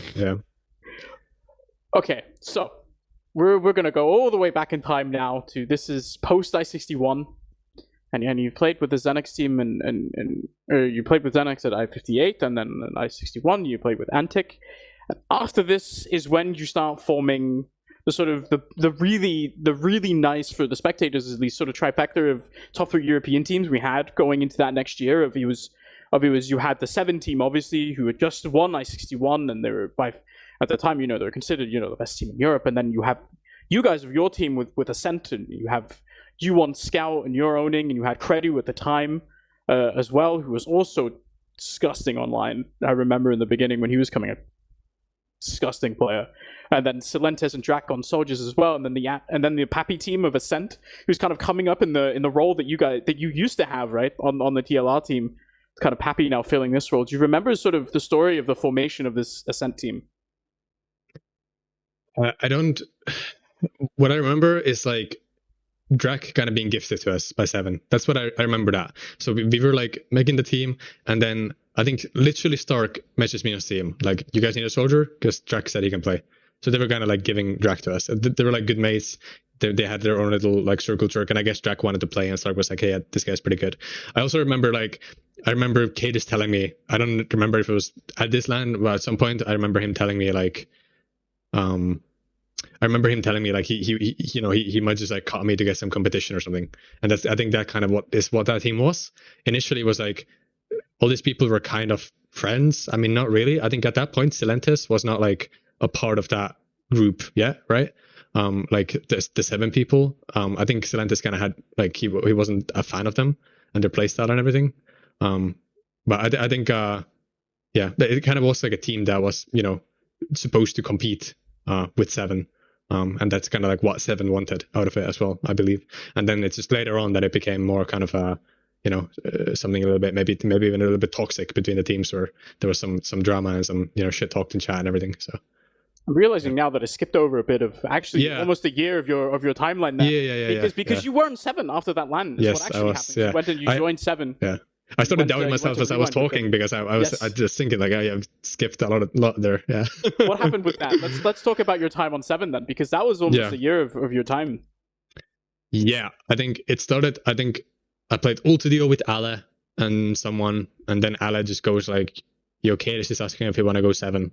We want to go to California with 7. I'm like, yeah, sure, Ale, I can do that. And Kaidus joins Mumble, and we have like a little private interview, almost like a job interview, where I pitch myself to Kaidus as like a LAN player, I might not be the best soldier you could get otherwise, but at LAN I will shine. And that's kind of like, me and Ale was kind of a package deal. And I think that was my first time on 7, and my first time ever on like the best EU team. I think 7 was formed initially for that LAN. The whole like brand Kaidus came up with was for that LAN, and all the fundraisers and all that stuff. So we got in with Ale kind of as like a package deal. I was good mates with Ale, and we started grinding away for the NA LAN that was coming up. I think it was me, Drac, Ale, Kaidus and Coach, Raymond on Medic, and Kaptain on Soldier, right? No, was Kaptain? Yes. No. No, I wasn't Soldier. Yeah, you had Falash as well. Yeah, I wasn't Soldier. Yeah, and Falash was Scout. Yeah. Okay, me and Drac on Soldier. Yes. And Falash and Stark on Scout. Okay. Yes. So talk to me about going, because obviously this team was formed with the express purpose of going to California and beating Froyo Tech. Yeah. So one caveat of that is you have a couple of seasons in Europe where you guys are playing and there is just no real competition for you guys. Yeah. Where it felt like it was you and everyone else, and you were playing almost a different game. It felt like at times. Yeah. There was these like Ombrag teams, right? Or like Ombrag, Smire, Semzi. But yeah, it was never like, they were never like that team. I mean, I don't know if it was like really that much more dominant than it tends to be. I think EU TF2 has kind of been like either very close or then, one top team. And if there is one top team, then it's kind of been like that, right? Like, but yeah, I guess it was the first time in a while where it was as dominant as it was, because it had been pretty competitive before that. So, yeah, I don't remember. I remember like losing one map to like Nania on product, and like having some beef with Lucas in chat, calling him a child or something. I remember that moment. Yeah, I guess it was pretty smooth sailing. I remember not being like, even though I got on the top team, I remember not being like very, like initially it's cool, right? But the magic of like getting in kind of fades. And also because it was like pretty effortless. Like it's kind of like I can have a game, like a non-perfect game, and I don't really get punished for it in any way, right? Like when you have Falash and Stark on Scout, it's kind of like game kind of plays itself, especially up against competition that was not on the same level as froyo would be. So it was, yeah, quite smooth sailing, but it was the first time I played on an EU team, got some cool frag videos and stuff, so all that was pretty fun. But I do remember there being a shift in my mindset and like how much I cared. Also, I think I was kind of like, just age-wise, I was kind of getting into that like kind of like cocky 18, 19-year-old or something, kind of era, you know, where I just like, it became cool in my mind to like not act like I don't care that much anymore, right? That was like a phase that I definitely went through there. And just the fact that I was on a team that kind of automatically won everything probably didn't help with that, yeah. But the LAN itself was a different story and like an amazing experience, and actually was super challenging, yeah. Do you have any sort of major takeaways if this is, I don't want to call it peak froyo, but it is a very, very strong froyo. There's another really strong, I think they're called EVL with like bot mode and stuff on it as well. How is the competition like of in Europe? You're not really being tested that much, but then you come to America. Was it a shock to suddenly you have to play against teams who are giving you a lot of resistance? I know I've overheard bot mode on some streams kind of. I think if you ask him, and maybe I'll get to do that one day if I'm lucky, it sounds to me like he believes that he should have won those games against you as well. Do you remember? Was bot mode on soldier for EVL, or? I think so, yeah. Okay. Yes, I remember a lot from there. I think initially we showed up and we had a boot camp set up, right? In the arena. I don't know what kind of esports arena has 60 hertz monitors, but this esports arena set us up with 60 hertz monitors, and that was like one thing. I think Stark has like, he had like kind of bad eyesight, so he couldn't see jack shit essentially. Like I was struggling, everybody was struggling. We were losing to the Australians, who actually I think also had 60 hertz setups, but we were losing every game 5-0, 5-0, 5-0, 5-0 during the bootcamp. Every single game we were getting trashed. I think maybe we were just like more privileged at home with our setups, and they were like more adjusted. Maybe they just had a better attitude. Maybe they played harder. I don't know, but that was like we showed up, and yeah, definitely a shock. The bootcamp, how bad we got trashed, just like complete like sadness after games. It was really bad. When the tournament actually started, I remember, you know, we sat downstairs and like good computers, like high hertz monitors, and we're like, you had this the whole time, we're going to be used to it before. we played against the Australians, and we played a pretty close game on product, but we won. And that's when we kind of turned up and started playing better. So we beat the Australians. Against EVL, I do remember, because I wasn't soldier, I do remember playing against Corsa. And I think it must have been Yumps on Scout with Corsa, and thinking that I was playing against the best scouts I've ever played against. I thought their scouts were better than froyo scouts, but it kind of tends to be like that. Like, even though froyo was the better team, it's like some players kind of have your number. And I think Corsa in particular just kind of had my number. Like, I remember playing product against them and just like trying to find a spot that I can stand in for 1 second without getting trashed. And it's just like not being able to do that. And I actually remember having like one nice rocket on Corsa, but and that being on like some like highlight video. But if you actually watch my POV, the whole game is just me struggling to like just like find some like breathing space somewhere on the map where I don't get like destroyed. So that was the best scouts I had ever played against. And in that way, maybe pod mode is right. Like we maybe should have beat them. But also like, I don't want to say that because I am still bitter about that thing that happened on Badlands with Rando crying about us not doing anything while they did absolutely nothing. It's like, you can call us slow and bad and whatever, but if you yourself are not turning up the heat in any way either, it's like that's just like, that should also make you look slow and bad. It's like we didn't do anything particularly slow or stalemate there. We didn't park the bus or anything. We just didn't do anything. So that kind of forces us to park the bus, you know. It's like, yeah. Let's talk about that. Let's unpack this, because I think this is sort of peak TF2 community as a whole. 7 slow die. You guys are known as a super slow team in Europe, right? Where the whole kaidus style of you get an advantage, you're up 1 or 2-0, and then it's just about not losing the game anymore, right? Yeah. And there is this sort of famous rando. I don't know if it's even a rant necessarily, but it happens in the server chat. You can see you're playing against him on Badlands, and you're sitting on your second, and you're up a couple rounds or something, and Ascent are trying to break the hold, and they cannot break the hold, and Rando was not happy, as far as I remember. I don't think we were actually even up in rounds. I think it might have been like 0-0. Pretty sure. But yeah, they sacked like one soldier, I don't know if it was Rando sacking. Some of the worst sacks I've ever seen from a TF2 team, just absolutely dreadful. Just like, oh yeah, they're holding. Let's just jump a soldier in from choke. Like, sure, that'll work. Drak watched drop down for like 20 minutes. He just sat there. No one came there. No one peeked there. He just sat there in the window and just watched drop down. And then they got a spy play at some point. It takes them like 8 minutes to set up this spy play, and it fails. And then the whole time it's just like typing away. Brando's just typing away. I can't imagine you guys like playing against you guys every day. I can't imagine screaming against you guys. Blah blah blah blah blah.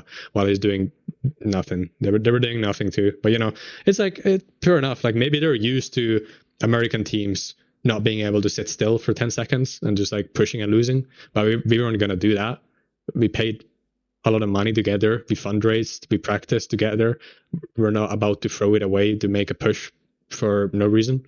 So that was where we were at. We were in second. They were mid. They had the ball in their hands, and they did nothing with the ball. They just sat there. So that it is what it is. I think if you went and looked at that demo now, you would just see two teams that are too scared and paralyzed to do much. But spinning that narrative for them obviously made sense at the time. Maybe they weren't used to whatever happened there. But I remember that being a really close game in the end.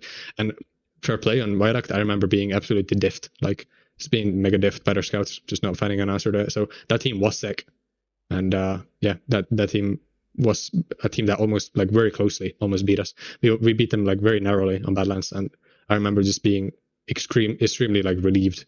I remember Stark saying it was just pure unadulterated stress in some documentary in that whole game. I guess it's like we didn't all want to lose that game, like no way.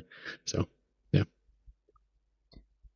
So you end up making it to the finals, but you kind of end up faltering against froyo in the end, and this is kind of the story that continues for this team going into LAN at I-63 as well, where you kind of you beat everyone in Europe, and then you're presented with this final goal of overcoming froyo tech, which I assume is the reason that the team exists, but you're kind of never able to quite climb that hurdle. Do you now, I think with a couple of years, do you have any insight as to what you think you were missing, or why you were never quite able to overcome the Banny team? Yeah, I mean, it might sound like I'm like just putting myself down, but I remember these series and these close series against froyo and stuff, and having like really nice moments and stuff. But I still remember like coming off of these games, thinking to myself like being proud of it being so close or something. Like kind of having this like mentality of like, oh, I'm just happy to have played close with Banny, but never like having the mentality of like, I'm better than Banny, I'm going to crush him, which is like, I was just kind of lacking in that competitive mindset, honestly. And I feel like some of that would have been reflected from some other people in the team too, where it's kind of like we were destined to lose in some way. I think that's a big problem. I think it's like we were capable of like beating them and stuff. And I think a lot of people did their best, and maybe I should just be speaking for myself when I say that. But I did feel like I feel like I was too content with just having played close. I was too content with like second best in the world or whatever. Like in a way it's good, but in a way not really. It speaks a lot about the mindset I had. And also just, I really don't think the player I was then was like a top 2 world soldier. Like I wasn't that. So it's just it kind of feels like if these guys had MG Mike, or even better if they had someone like Silentes at that LAN, I think things might have looked different. And that's just me being just honest to God. I think in hindsight, obviously like I rate myself very highly as a player now after having played this game for like 15 years. But back then, those guys on the server, on the opposite team, I think were better than me. Mindset wise, just mechanically, like they fought more. They were more like locked in, I felt like. Maybe not all of them, but generally I felt like I was like kind of, I was punching upwards playing against them, It was like, it was difficult. So I think that's, for my personal POV, that's one thing. Also, just playstyle differences. Like, I think by that time the NA and EU meta is kind of like separated, and the 7 slow die meta was a thing in Europe. And I think I've talked about this pretty recently with like some people like Smile and stuff, where I think it's like the NA people tend to be more comfortable when the going kind of gets rough, right? Like their game style is kind of more built around like being in these hard scenarios and doing these hard pushes and being in uncomfortable situations, and then practicing like being really good at those, and practicing being really good at like synergy and aggression together. And you know, if their aggression doesn't work, it's not necessarily that they decide to sit back instead, but they do their aggression in a more nuanced, better way, right?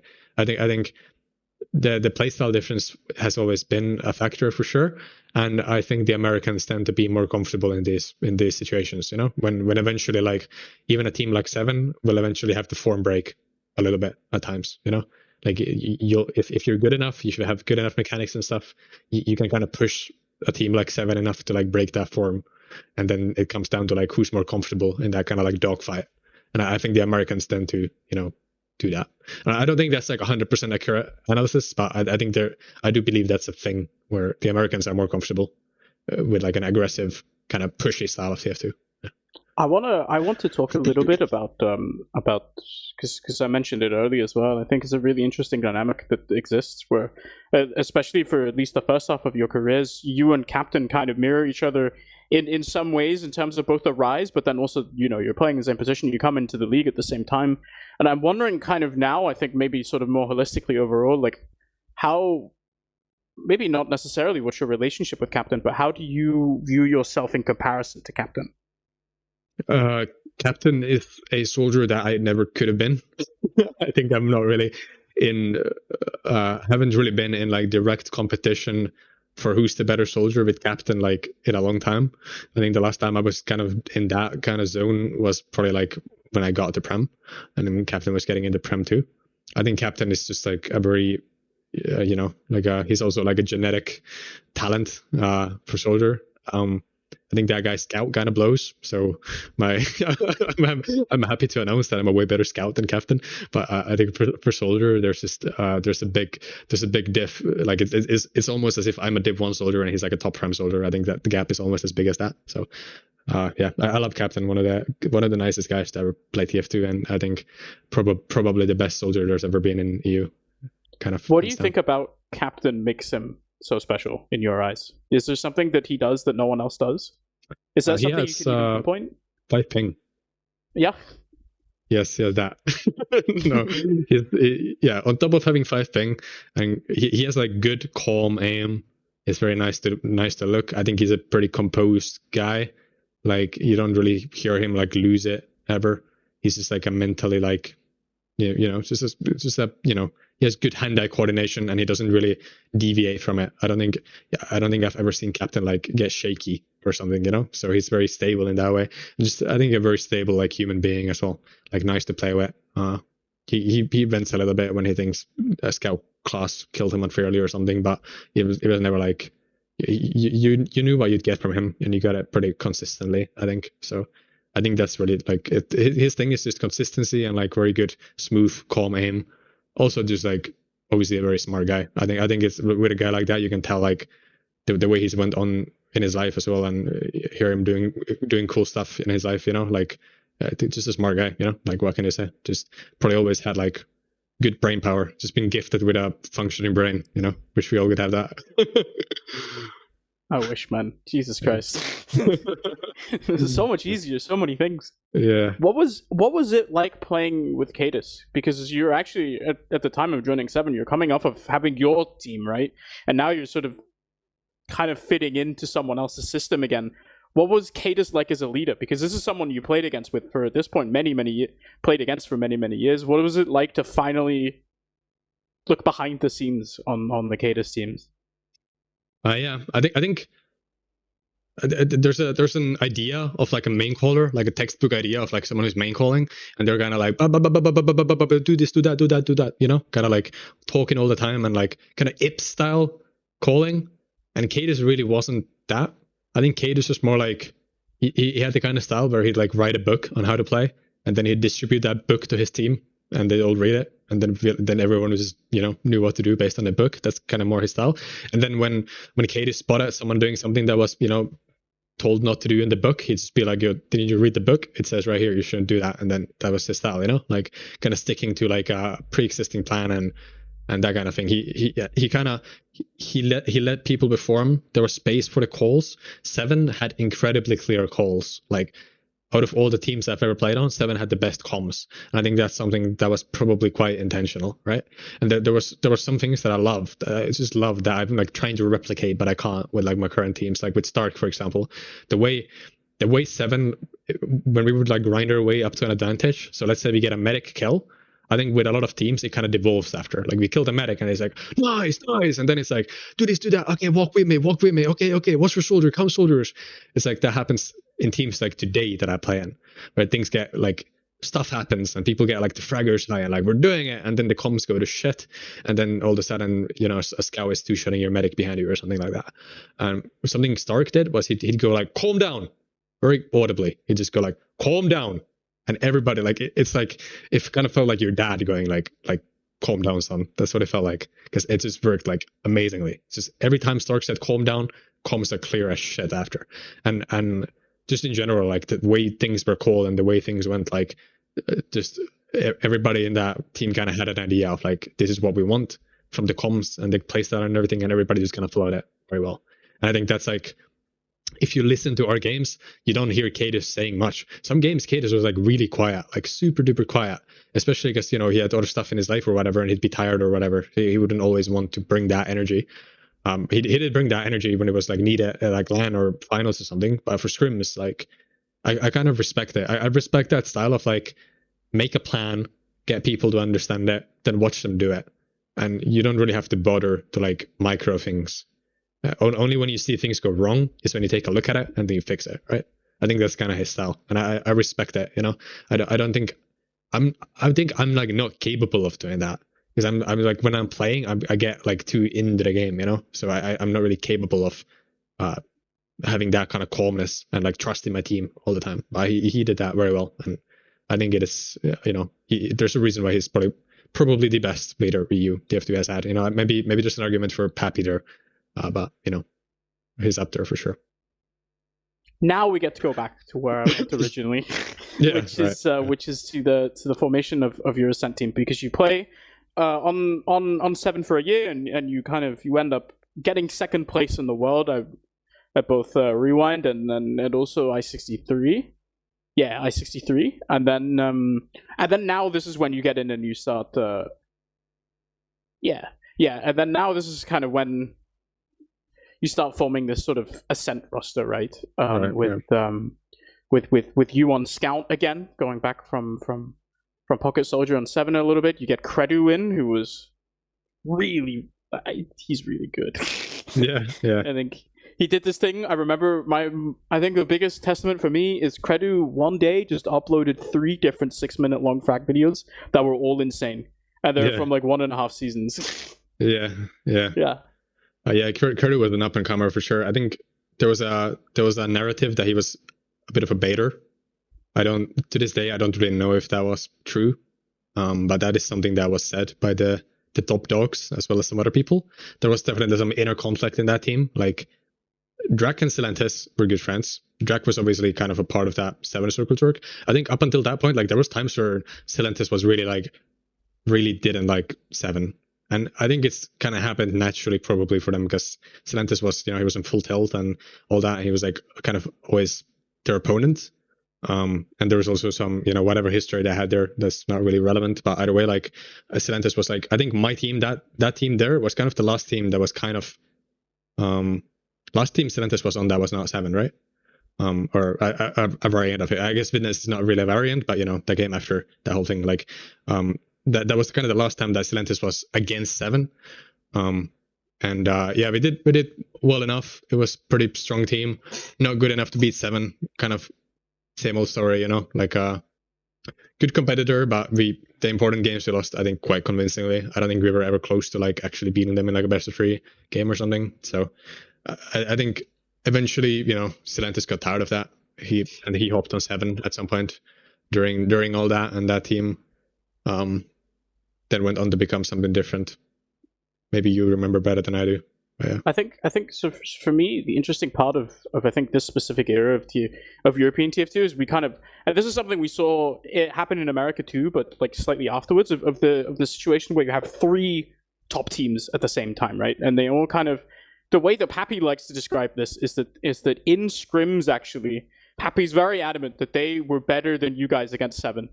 But that Papi, in Papi's eyes, he could never beat you guys. And if he could just beat Ascent, he would have had a better shot than you guys did against 7. And I kind of want to ask, what's your take on this?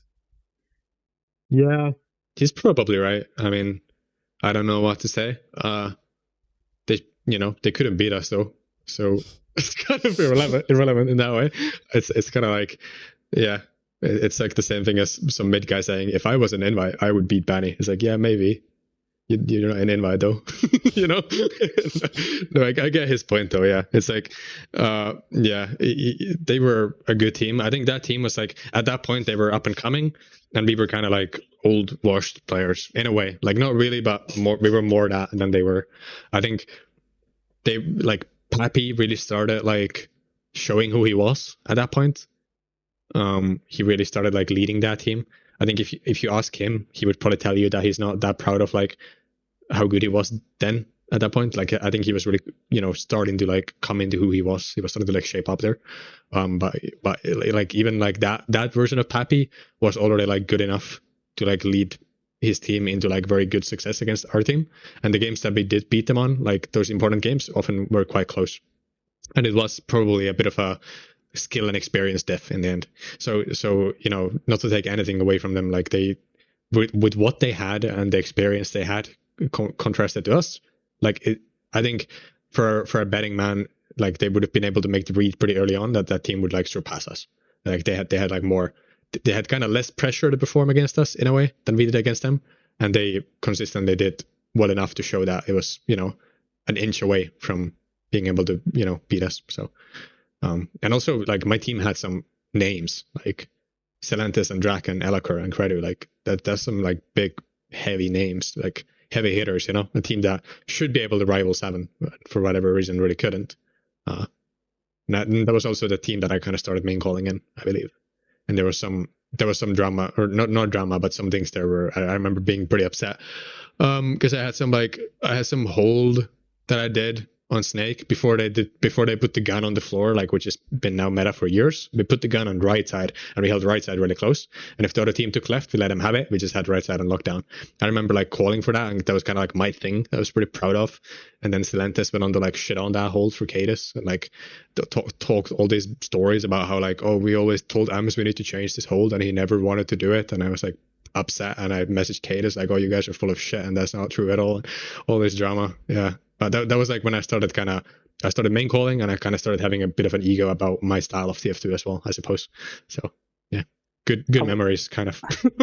Because I want to talk a little bit about Condawg on that team as well, because this is kind of Condawg's big break into top level European TF2, and he's been around for a little bit, but always kind of within the Nunya circle joke. It was for a long time. Nunya was very much the core of that was Yilin and Condawg. And what was it like getting him on the team? Because obviously you guys ended up having a really good relationship, and to the point where I feel like the way that you like to play Scout on that team, on that Ascent, it felt like at times the only medic crazy enough to be willing to follow you into these situations would be Condawg.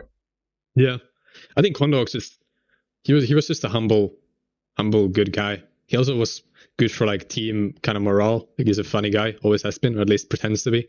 So he was a good fit, and he just was like, I think, genuinely interested in improving. I think that's what really matters most. He was interested in improving, and he was interested in doing what people wanted him to do. I think whatever teams he had before that were just like, he was not like, you could tell he wanted better than that, right? Like he wanted to do better. And I think this team was like, he was so happy to be on this team that he just kind of did what was asked. And I happened to be main calling, so happened to kind of start playing that my style of Scout, and do things the way I do them. And it's just kind of clicked in that way. I mean, it is a rare quality for a person. Like right now I'm playing with a new medic, have been playing for some months, and it's like I love playing with this guy. Seeger is my boy, but also like sometimes I wish he was as humble as Condawg was when Condawg started. You really need that. You need like you need like an empty page to start drawing things on, right? If if you got any like hunch of like ego and like if this person is like talking back at you at all, it will immediately complicate things. And it's not like it seems like an unfair ask of someone to be that, right? But in a way, it's like if you're being given a shot in like a top Prem team as Condawg did, it's kind of the only thing you can do until you develop yourself more. And then that's when you start maybe talking back and having your own kind of style and opinions and stuff. Like if I play with Condawg now, it would be very different because Condawg probably thinks he's better than me at the game because he's a fool. so he'd probably have a lot to say about the way I do things. So and then that would be more acceptable at this point, right? Like that's kind of the whole point of bringing new guys in. It's kind of the whole point. If you're a player who's like trying to break into Prem, the whole point of someone getting you is that you're humble and you listen and you do what you're told. That's the whole point. If you don't have that, then just give up. Go do something else because you're probably not going to get picked up. Like nobody wants a guy who's not made a name for themselves at the top. Nobody wants a guy who's got the results to back them up to be the guy who's talking back at you and saying you're dumb, you know? So Condawg wasn't that. Condawg was like perfect in that way. And, you know, you can see like how then we did develop the style together and all that. And it was all quite effortless and easy. And it's just a good time, you know? Yeah. It sounds, yes.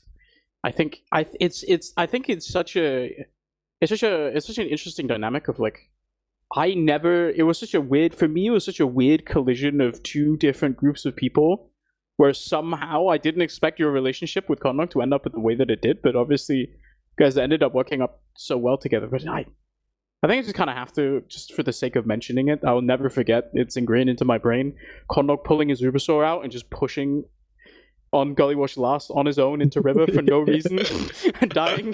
Wow, what a clip. Yeah, also there's another one where he just pops Subaru and last for no reason by accident. He actually did that. He did that exact same thing like when he was working for my team lately, and it was so funny because it's like the exact same, like just like a dejected like voice coming out of his mouth, like, "Oh, guys, I've popped." It's like, why have you popped? So you like clicked it by accident, mate.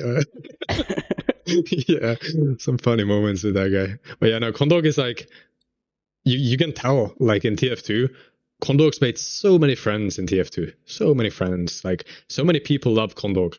And that's kind of like, he's just that person, you know? It's not just that like I had a special bond with him. He's just like, he was a guy who just got along with people. Like he's interested in other people and what their lives are like, and he's you know, he's a compassionate, good guy, you know?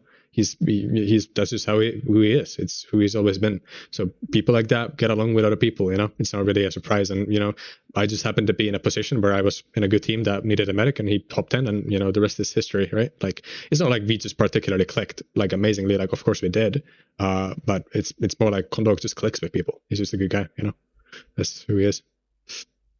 I'm interested in asking you because the roster that you fielded at Copenhagen Games was at least in my eyes a bit more of a competitive one compared to the one that you had at I-65, where I think and sort of the main real only change as far as I remember is that you had to swap out your soldier duo, so you didn't have Jack and Silentes, but instead you came into I-65 and you played, I think, the season of Prem before that as well with Polygon and Zebbosai coming back.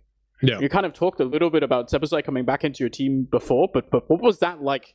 Because obviously in the past, I assume that the relationship with Zebbosai was very much like, you know, you're looking up to him, right? He's your sort of mentor. Was that still the case at this point, or what was it like to bring him back into the team?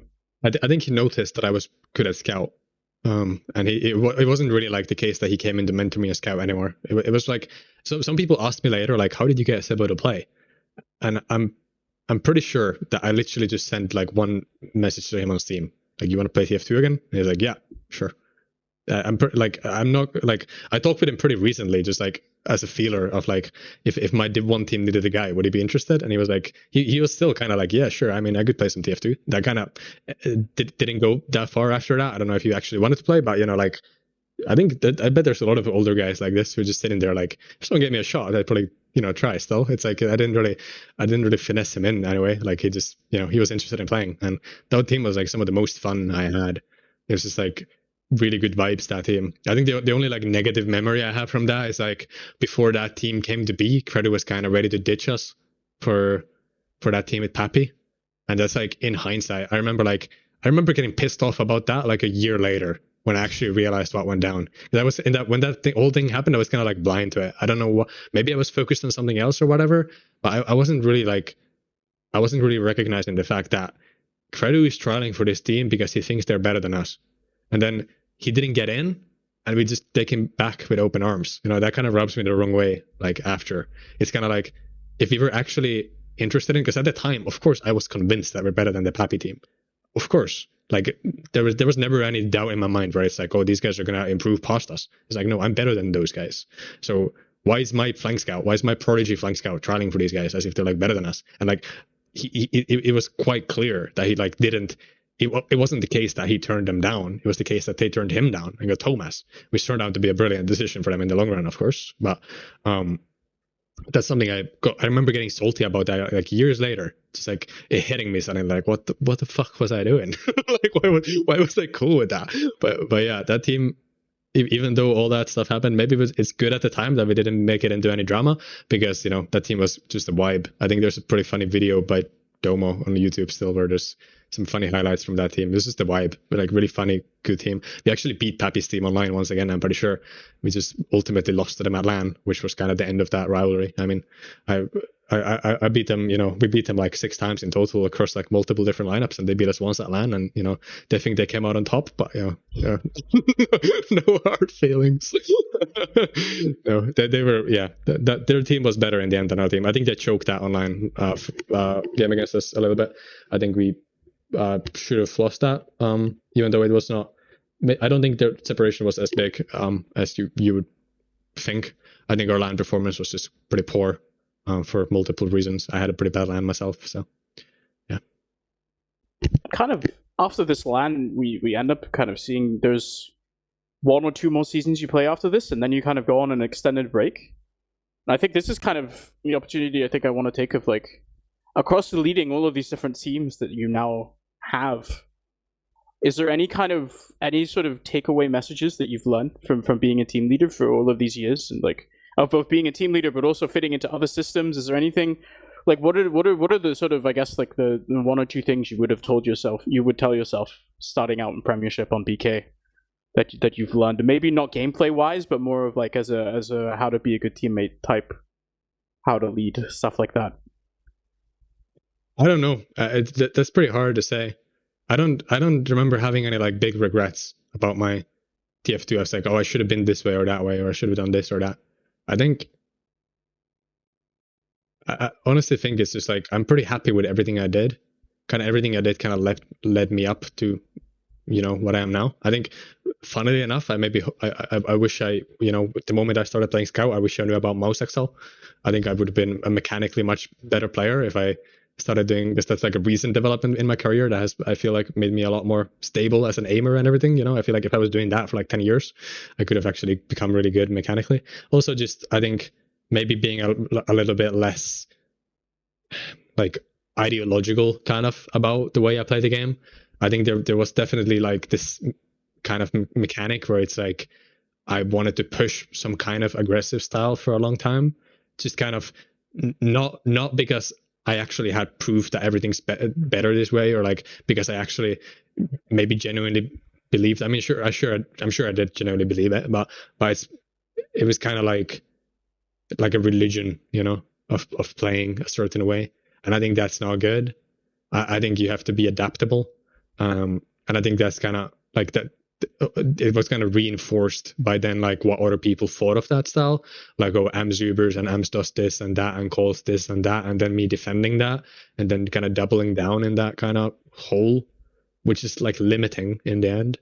And I think like I'm going through that now still, where it's like I'm building a Div 1 team, and I'm like, how am I going to approach this with like my calls, and what am I going to tell these guys about playing? And then I have to like have arguments with Smile, because Smile wants to be froyo, and I want to be something in the middle of froyo and 7 or something, like I'm still doing that, but it's just like I wish I was more open-minded back then as well, and had like a more realistic kind of look at my gameplay and what works, what doesn't, what's good, what's bad, rather than like having an idea first and then defending that idea for God knows how many years, I think that's one thing. Just like not to be so stubborn about stuff. Like being open to being wrong, being able to adapt and change. I think that's important for anything, and especially for, you know, a competitive game like this. You know, you have to be able to do that. I think this leads us on quite well onto you coming back. And kind of you do take this break of a few years, and then you come back and you end up on this Mac team. Yeah. First of all, I guess I've already asked you this a few times, so I don't really necessarily want to go into, you know, being on another team that isn't yours again. But I think more so I'm interested in, what was it? How long did you ever, like, how long did it take for you to feel comfortable playing the game after taking the kind of the lengthy break that you did? It took a while, yeah. I played Soldier as well, which is kind of like, it was kind of hard mode coming back in on Soldier. It's kind of mind blowing how much faith like Mac and those guys had in me. Actually, I should say before that there was that team with CSG, and Yes. that, like, I played Scout in that, right? And that was actually mind blowing how much faith those guys had in me, and it's kind of like heartwarming in a way, where it's like these guys that are now at, you know, like Hans and Fancy went on the win Prem not long ago.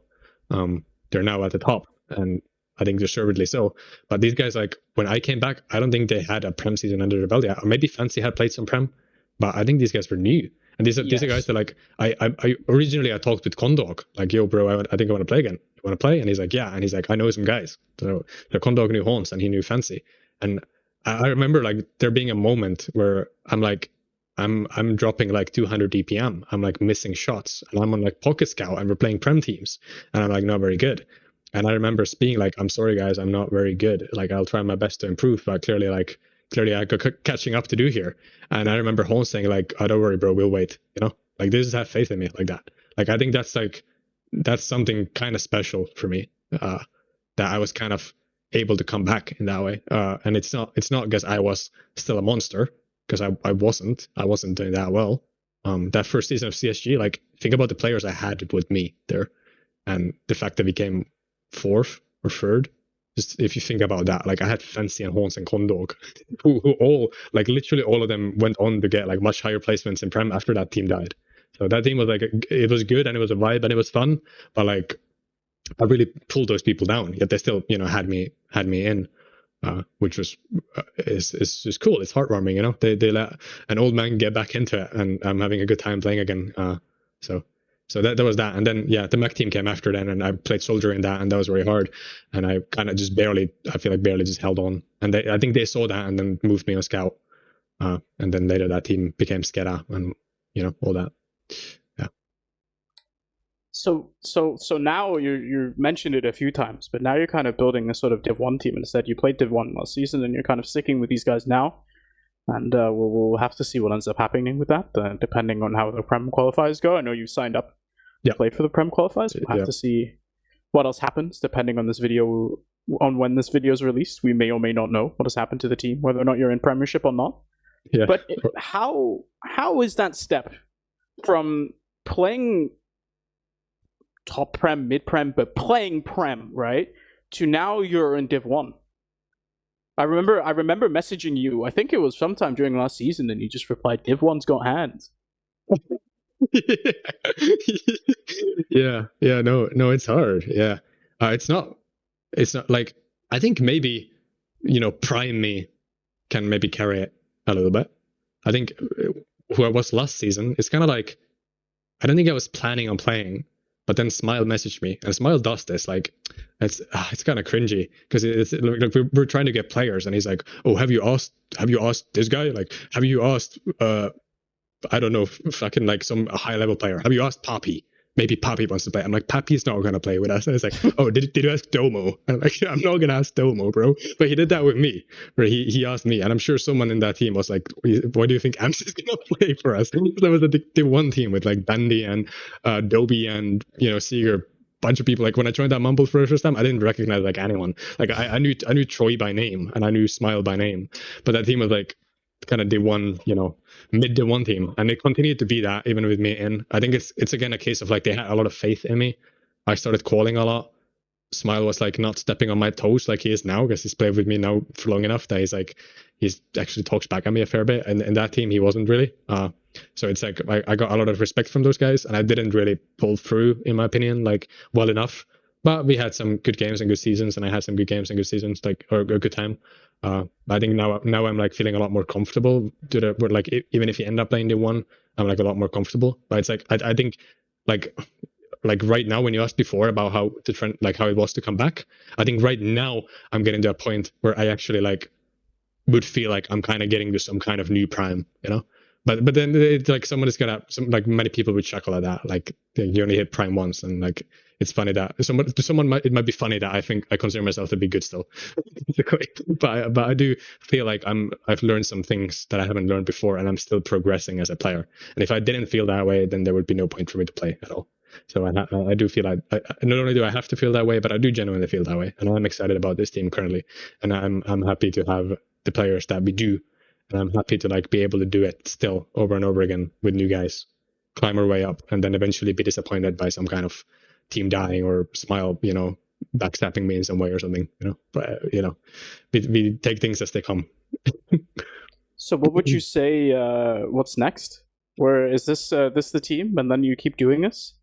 What's the goal like? Because you've mentioned this a few times, right? It's kind of, we've glossed over it a little bit. Is sort of your evolving relationship with TF2, right? The beginning, you're super hard focused, and it's kind of the only thing in your life that you care about. The sort of on 7, where you're a bit more sort of lackadaisical about your mentality. What is it like now? What role does TF2 play in your life? Things are like necessarily different. Obviously, I'm 26 years of age. I work a full-time job. The job that I'm working at is what it is. It's a retail job. It's like perhaps not my life's work, hopefully. Though it is something that, you know, is quite satisfying for me still. Like I am a guy, if as you can see from my lengthy TF2 time, that I am satisfied with like the way things have been. Otherwise, I wouldn't have kept doing them as they were. Like taking that break from TF2 was nice. I got into a relationship and all that. Like there was a lot of things there that I kind of had skipped out on because of TF2 that I kind of feel like I did later because I then forced myself to separate myself from TF2. But then actually like while being in that relationship and like moving in together and stuff, at some point I just was like, I want to get a computer again. I play TF2. Like I need something else here. Like I'm missing that. I was kind of craving that. And so I did. And that's kind of like where I'm at now, where it's like, it's a little bit like, I don't really know, you know? I don't know what the end goal is. Like, I don't know if I'm waiting for the game to like die on me, or I don't know if eventually something will like click and I'll just be out for good. I don't know. But what I do know is that I'm actually pretty satisfied with my life right now, all things considered. It's not like I'm happy to not be like in a situation where I'm having to talk about how TF2 like ruined my life or something, because that's not the case at all. It's still like, I think I'm happy and blessed to have a hobby like that I care so much about, and I'm able to invest time into repeatedly without getting tired of it. There's always new challenges, like new mountains to climb. And like, I think the way my mindset has shifted and changed throughout the years, I've kind of stopped. I don't stress out as much anymore about like what exactly I'm going to accomplish in my life or something like that. And like trying to compare accomplishments of like, what is TF2 in comparison to like getting some, you know, crazy rewarding high paying career or something, you know, like maybe like I'm kind of chilling. And if I get the urge or if like something clicks and changes and I don't want to play anymore, then so be it. But right now I really can't say. I really don't know, and I'm happy with things as they are, like I said. Yeah. All right, I think that sums it up pretty well. I think we'll be happy. We'll be glad. We'll see you all whenever the next one comes out at some point. Yeah. Bye. Thank you. Bye.